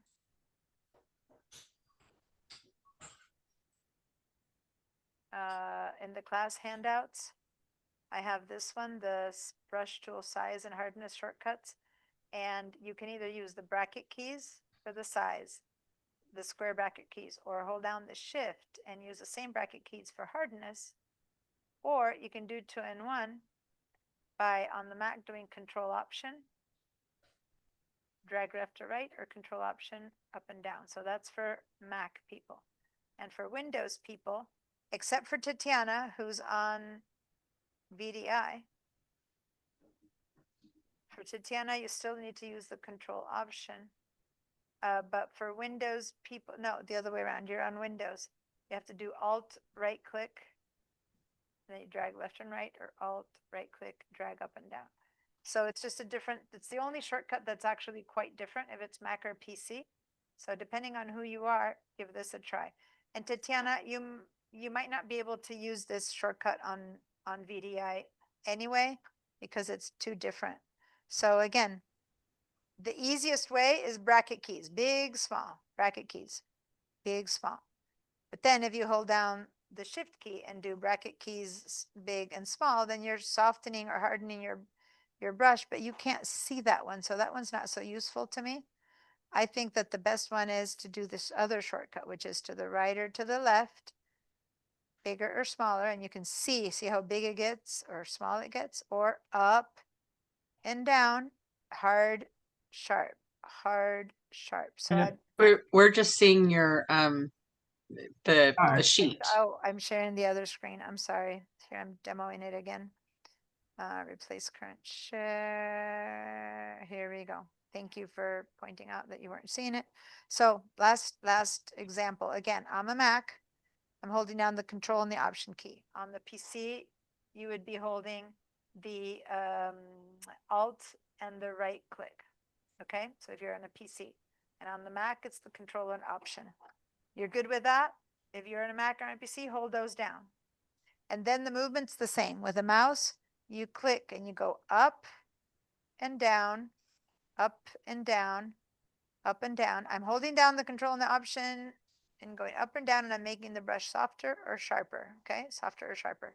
Or now I'm moving my mouse left to right to make it bigger or smaller. So I can make all 4 movements in one. Make it bigger and really soft, Mhm. or I can make it sharp and really tiny. Okay, I have not let go of my control and option on the Mac, or Alt and right click on the PC. Are Okay? you in the healing? Which tool are you in? Any brush tool. Right now I'm in the brush, the spot healing brush tool, but any tool that has the word brush on it reacts the same way.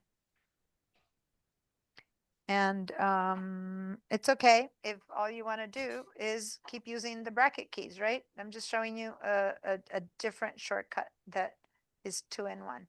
Okay, so I wanted to make it a small brush, so I'm going to go ahead and make it a small brush like that, or I'm going to use the brackets to make it a small brush. Okay. And now, not so small actually, about yay small. And now watch. Watch for a second. If I decide to brush over this window and let go, oh, what happened? Let me actually get closer. Let me zoom in. I just did an undo. Let me zoom in to 100% so that this makes more sense. So I'm going to go over this window. You don't want to make a layer? Well, that's what I was going to show. That's what I'm saying. Just watch. If I'm doing it right now and I let go first of all, it messed up. It brought things from different parts and pieces. But the most important thing, and Rebecca eagle-eyed, is saying, well, why didn't you make a layer? Because my point was to show you that whatever I'm doing right now, I have basically done a destructive modification. Okay, so that tool, you have to be very careful because it doesn't create a layer for you. It's an older tool. It's a great tool, but it didn't care that you did it right on the pixel. So I'm going to Command Z. And now, yes, I'm going to make a new layer first. Okay. And this tool at the top needs to be set up with sample all layers. Sample all layers. Okay, so grab that tool, which is the spot healing tool brush, and say sample all layers. And now it's going to look down there and it's make the correction on top. That said, I'm not sure that this tool is going to be able to do that well, but we're going to give it a try again and let go. And again, it gave me like a merging of different things. So what's up with this tool? It Ah, basically is picking up a piece of that and a piece of that. Yeah. Oh, it took mine away. am I not sharing the screen with you guys? Yeah, no, I can see it. Yeah, but I'm not following. I have a problem. It's not letting me use the tool. okay. So let me stop this share. Give me a second here. I just wanted to show you guys for a second. Where did this come from? And then I'm gonna let you share your screen. But where did this come from? This is a tool that looks around itself. So I'm gonna turn this off. It looks around itself and it tries to replace what it sees for where you clicked on it. So it looked around and it gave me a portion of that and a portion of that, and it put it together in here. Instead of giving me bricks, which would have made more sense, right? To replace that. Yeah. But the good news is that it did it in a non-destructive manner. It appeared on that layer 1, so I can decide I don't like it. Now let me stop your share. If that worked for you in the sense that it didn't work, but that it became non-destructive, let me know. And if perchance if it did work for you with that tool, tell me that it did work. And then Tatiana, can you share your screen and I'll help you catch up?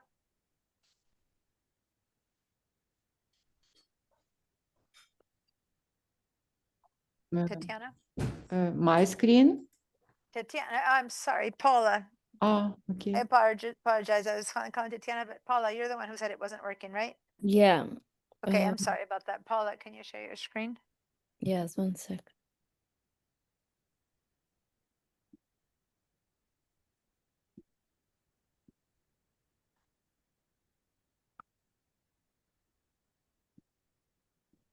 Okay, so go to the tool. Yeah, there we go. Sample all layers. You need to make yourself a new layer first. So go down here to the bottom of this window and click on that plus sign. Perfect. And now with that tool, go ahead and, well, you made 2 layers. So undo sorry, one, yeah. Command Z for one of them.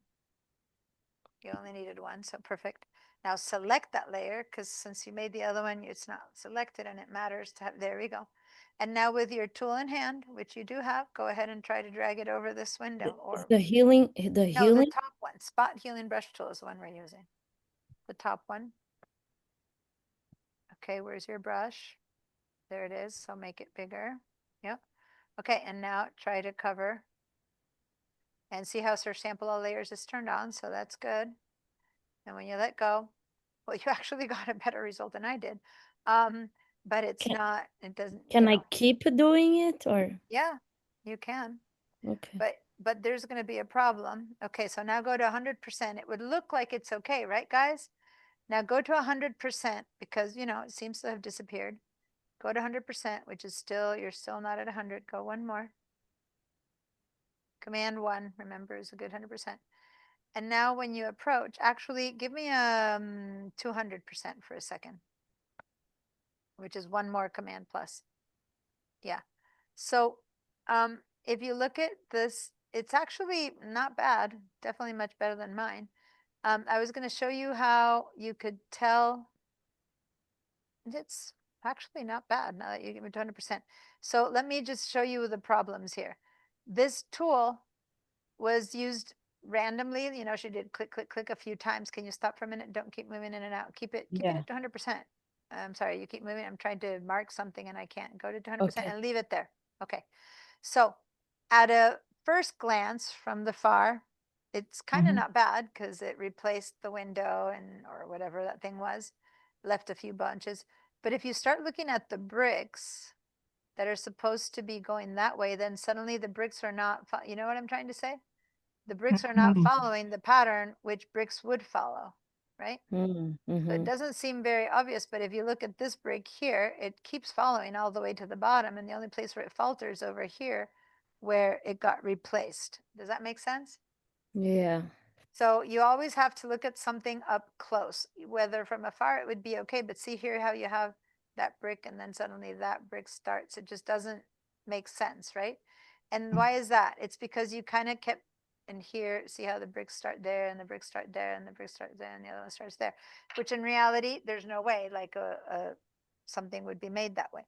So whenever you use this tool, it needs to be kind of in one run or nothing. Because when you start patching it up like she did, which it kind of worked better than I expected. But unfortunately, it's a giveaway because it's a very graphic background that didn't work. Does that make sense? But you wouldn't have noticed unless you approached, which is why I kept saying, go ahead and approach, approach, approach. Now go back out, go command minus, minus, minus. Paula, can you go out minus, minus? Yeah. When you look at the whole picture, you might go, oh, it's not such a big deal. I can't tell. But if you were to print this or use this in anything that's, you know, like a postcard or something, you would Mhm. definitely begin to notice something really weird happening there. And even if you don't know why, your eye, you know, humans, we understand patterns. Our system sees patterns. And over here, something would be weird. And it's not even like they closed a window and they replaced it with new bricks weird. But when you then would look up close, you would go, oh, it's fake. And that's what gives away things that are real or not. You know, when people go, oh, they've invented it. It's little things like that. So you just need to keep an eye on that. Anyway, that said, you still got at least the window got covered, which in mine it didn't get covered at all. But anyway, you wanted to see how to use the tool. So I was showing you how to use the tool. I'm going to go back to mine and show you a different tool that I would use for this. And so here, and I'm going to double click on the word libraries so it disappears for a minute so that I have my layers handy. So this didn't work at all for me, so I'm going to Command Z. But one thing that it does have, if I look around at what it created, it did create the right pattern of bricks, actually, of all things. So I'm going to go ahead and say, no, this didn't work. So I'm going to do Command Z and be gone, not have that anymore. So I need to select it and delete that. So I'm back to the original. So I did a, just so you know what I did in case you need to undo yours. I didn't want to get rid of my layer, so I just did a Command or Control A, which is a select all that's in that layer, and then I hit the delete key. So then I've emptied out that layer, okay? So I'm back to where I started, right? And if you're going to replace this shape, you're It's gonna have to, what's that? weirder because it's recessed. Yeah, it's not gonna be easy. It seemed, oh, how easy, we have brick all over. So instead, we're gonna have to do a bit more of a painstaking replacement by hand, or of course, probably AI could do a goodish job, but I'm not sure if it would. Let me just use this removal tool, which is the AI one. I really don't know if it would do a good job, but I'm curious. Now this one creates its own new layer, which I told you this one didn't. We had to create our own layer. So you have to be careful at what options are there. We had to create our own Mhm. layer, but this one is the new tool and it's already trying to be more non-destructive. So it's going to create a new layer. So I'm going to be left with an extra new layer here. But anyway, if I were with this tool, what matters so much is what you I'm cover. sorry, which one? The one that we've been using for the last few weeks, the remove tool, the second Yeah, that okay. has the little stars. This is the one that I couldn't demo because it wasn't working in my school computer, but now I brought this laptop so that it would work. So now I'm gonna just paint around this a little bit. And I probably have painted a bit too much. Now, why am I saying, and why do I care about whether it's a bit too much? By the way, if I let go, it would fill in if it's a closed subject. Because anything that I paint is going to be replaced.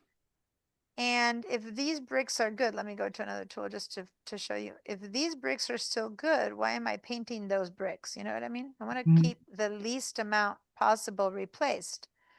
But if I don't give it enough of what's there, it won't know what to read. So I need to find that in between. So I'm going to give it some, but not as much as I give it the first time. And maybe even give it a little bit less. But anyway, I'm going to give it, but we saw last time that it would depend a lot on what we choose. So when I let go, see how it filled in this time? So now I'm going to remember the option key to give it, to turn it into a minus, the alter option. I'm going to turn it into a minus. So I'm going to delete a bit of all that was extra. So I'm holding down the option or alt key to turn it into minus mode. Okay. And that's because, yes, I do want to have some of it. I don't want to go so close as all that. It might not be enough. So you need to have some more, but not too much. And you'll never know until you really say go, which one is the right amount. But basically anything that's painted pink right now is going to be replaced. So you don't want to replace too much or too little. Anyway, so now that I've marked what I want, and I've been doing it back and forth, so hopefully by now you've all marked what you want. Make sure that your sample all layers is turned on and that creating new layers turned on. Now I can click on the checkbox. And remember, it's set in may use generative AI. These generative AIs of the remove tool do not use your credits. So that's a good one. So I'm going to say go as opposed to the actual generative AI tool. Let me, so now it looks really good. Let me see, because I can't tell, right? So let me zoom in a bit more, 100%. And now let's start looking at those bricks. And looks like it did a good job with the bricks. What do you think? Yeah. The patterns seem to be following along. Yep, Much better. it's following along everywhere. Okay. Now, I don't want us to say that the solution is to use the AI all the time, but this remove tool is really pretty impressive. And it's as long as it does a good job, which sometimes it does, sometimes it doesn't, more and more as we go on, it is doing a better job. Then that was a good solution, right? But notice that it gave me that second layer that the other tool didn't, where we had left that little layer one hanging there. This is where, and I'm going to bring it down. This is the version that got turned off. So if I turn this off, I have a pretty nice little patch there. Did you all get a good result there? Want to give me a yes? Yeah, we all got a pretty good result. Okay, so now let me show you with that area that's now clear. We have basically, let me turn this off. We have a patch of uninterrupted brick that we didn't have before. Because, and it was created, yes, by AI, but the rest of our bricks was kind of patchworky, you know, a little bit here, a little bit there, a little bit everywhere. So if we were to want to replace another window over here, or maybe not so much because that's dark brown brick, but we could maybe try to use that brick that's there. So this is just a different way that we would approach it. It's not going to be exact and precise because this color brick is not the same as that color brick, but let's do a duplicate of this. Command or Control J. Okay, so this is my bricks that are down there. So now it's exactly the same, but I'm going to use my move tool, right, to drag this second one around and see how I'm going to start putting around on other stuff. And I'm going to see what happens if I put it on top of this one. And of course, at this distance, I can't tell, but if I move up to 100 or 200%, maybe I'll be able to see if I can match the bricks a little bit and maybe find a spot where it looks kind of normal. Over here, it's not going to look too normal because it's got all that grunge happening. I wonder if the grunge would have been recreated by Photoshop, but it's not horribly bad. It's not ideal, right? It's not horribly bad. And many times that's what you'll do. You'll take a piece of an existing something and put it over another area to make it kind of keep working. Now that is a very blatant same bricks dragged on top, right? But what if we could do something like that, but with a tool called the clone tool? Okay, so it'll be similar. We'll be grabbing bricks from somewhere and cloning them onto another place, only we won't physically be taking a chunk of bricks, we'll just be using a clone tool. So let's go ahead and head over to this top window way up there. I'm going to zoom in a bunch of times. So I'm going to get really big. Once you are here in this area, by the way, I forgot, we should probably do a little screenshot of that. I'm going to do a screenshot now and I'm going to post it later, but anyway. Let's go over to the very top of this image. Okay, so I'm going to zoom in.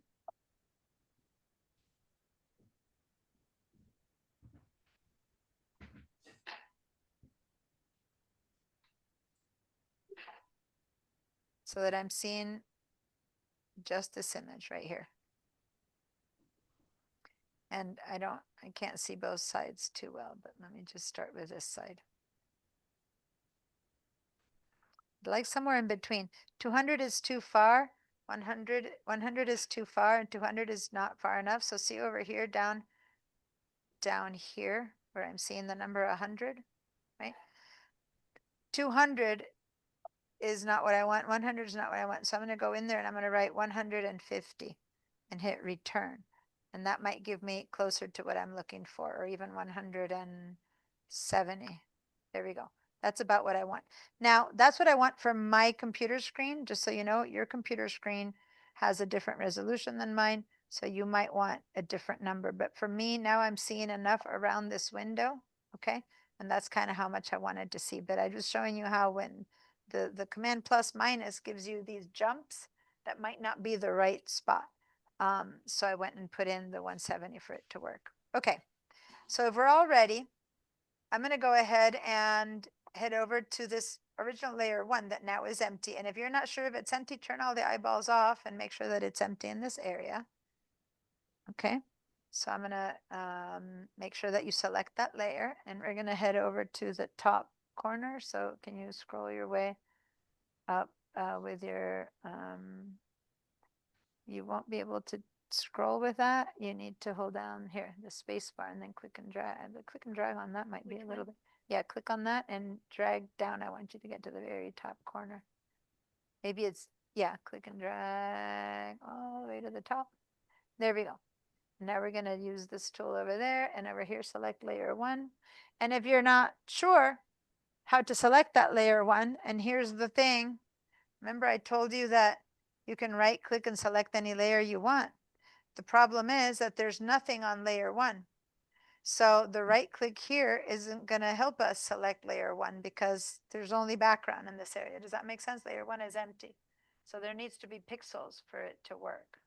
So here you literally have to go over to the layers and select. So is everyone with me? I've just got a couple more minutes to show you this tool. It's the clone tool. Tatiana, I see a no. What's happening? How can I help?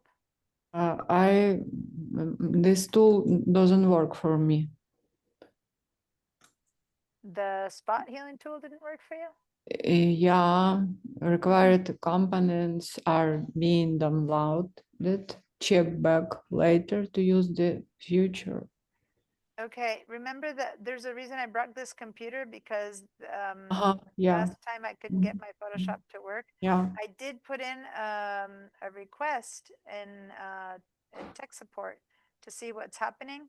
but they didn't get back to me, so I'm not sure what to say right now. Just kind of hang in there and learn it, and let's see if we can make it work. But just maybe this one that I'm teaching you right now might work. Let's hope. Okay, okay. Okay, so the tool that I'm going to show you right now, see there's 3 Band-Aids, it's the third one. And this one is called it's funny because this one is called the spot healing tool. It's funny because the tool names aren't showing up. But the last one, the top one, is the spot healing tool brush. And this one is just the healing tool brush. That's all this one is, healing tool brush. Spot healing tool brush up there, and healing brush tool. They changed tool to brush, brush to tool. But basically the word spot is missing. Okay? So we're going to click on that one.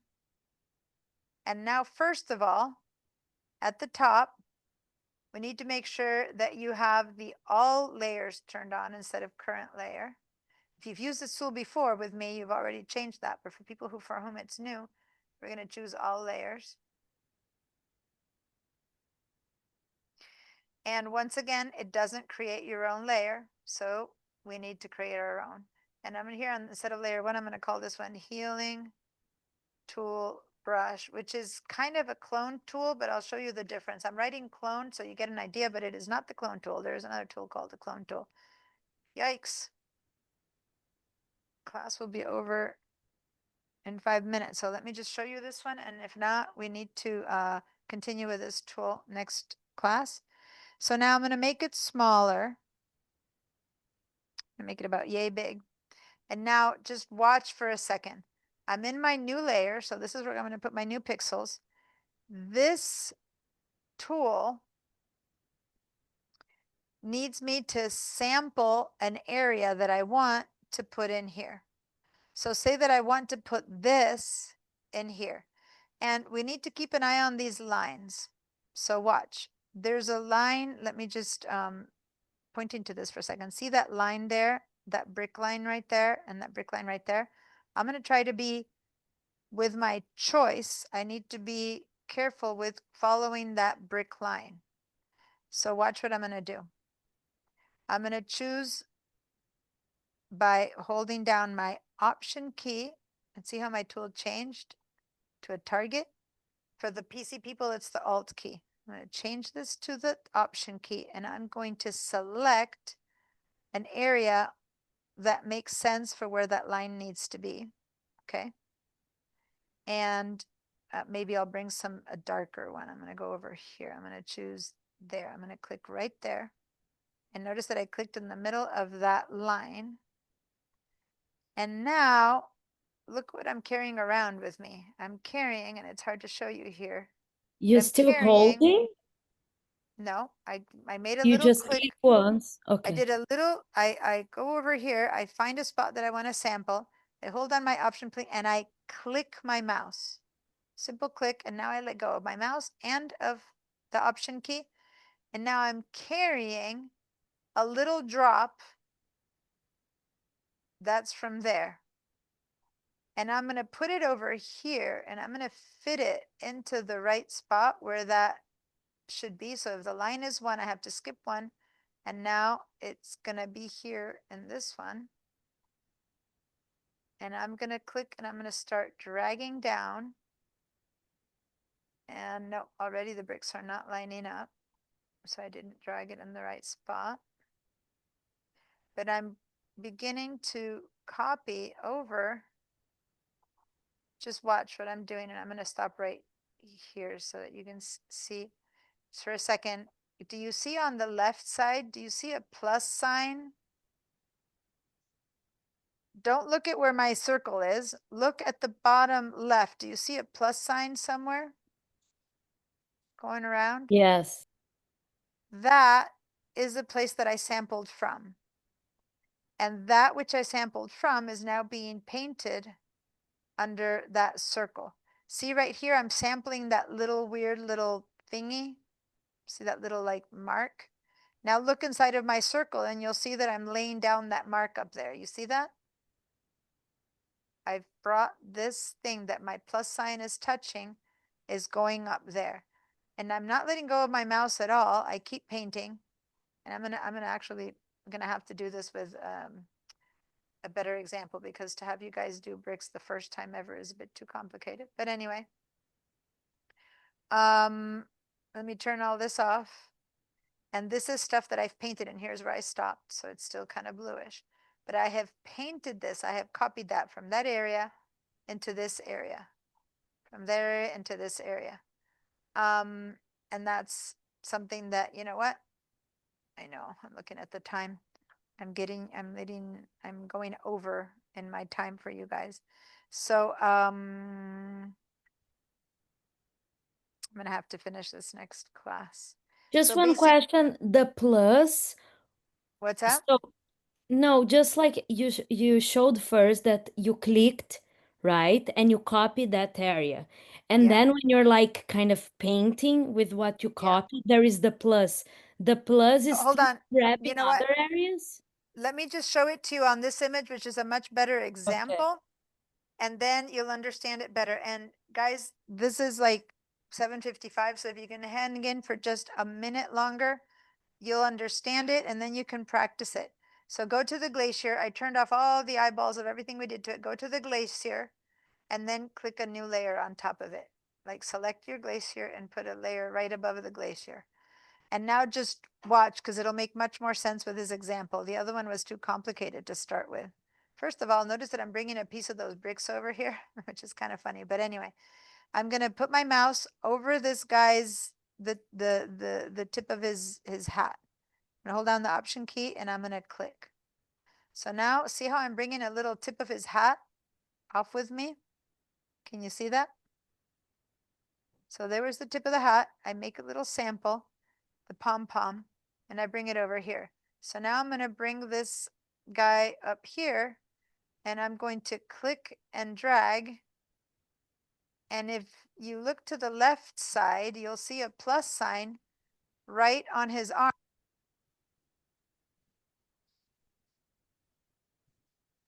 We lost your audio. We can't hear you. Can you hear me now? Yes. Okay, I'm going to undo that. So I've got his little hat with a pom-pom, and I'm going to just start over here. I don't know where he'll end up sitting. I should have started with his feet, but I'm going to click and drag, and I am putting, if you're looking at the right side, you're just seeing this guy appear by magic. But if instead of looking at him on the right side, look at the original guy and see that plus sign that's on his elbow right now? That plus sign that's on his elbow over there is now painting his hand and now his pants. It's whatever's under the plus sign is being replicated on the right side. Does that make sense?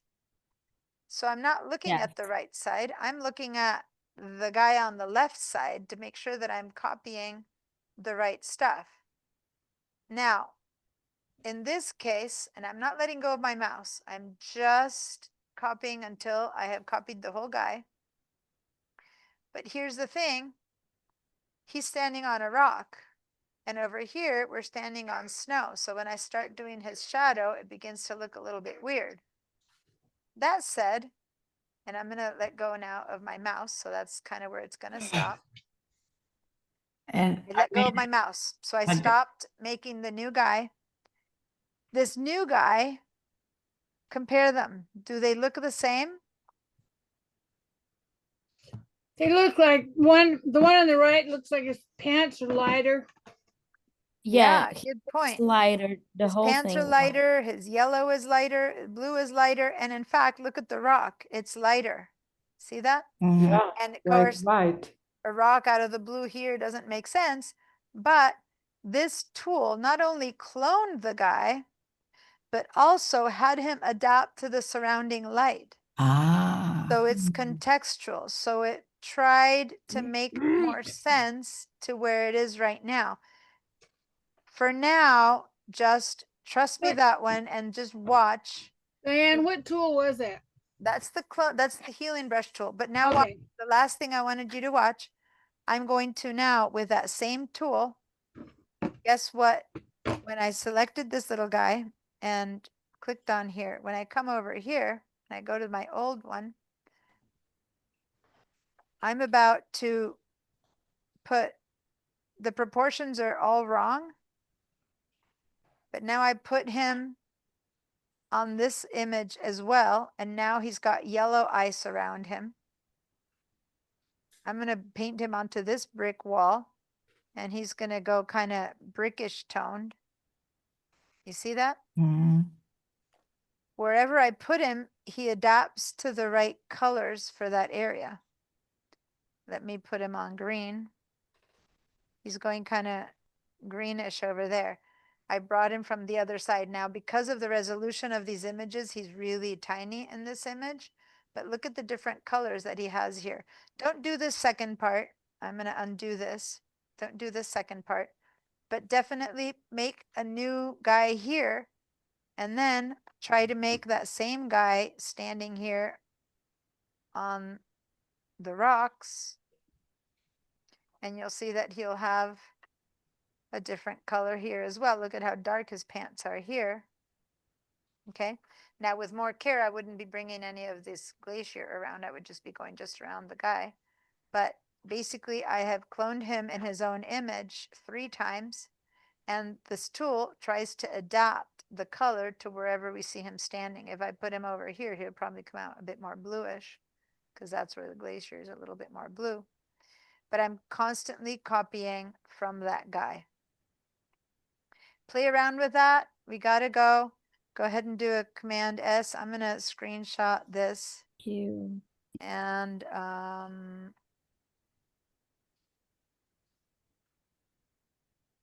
going to put it in the Safari. I thought we had made, I don't know, I thought we had made something else. The healing brush tool.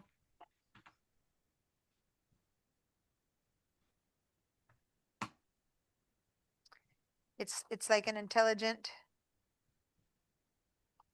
clone. When I say intelligent clone, because there's a clone tool that doesn't adapt the color. The actual clone tool gives you the same guy no matter where you're putting him. But the healing brush tool is a clone that also adapts. It's context. It's aware of the context. That's aware of the context where you are placing the copied image and changes its color to adapt to its surroundings.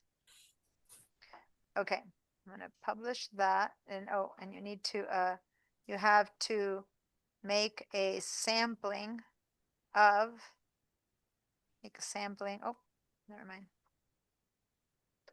of the image you want to clone. And you do that by selecting a point, then clicking your Option or Alt tool, Option for the Mac, Alt for the PC, then click your mouse or your touchpad. When you move your mouse to the area where you want the clone, you have to click and drag your mouse in a continuous fashion, not picking it up. Okay.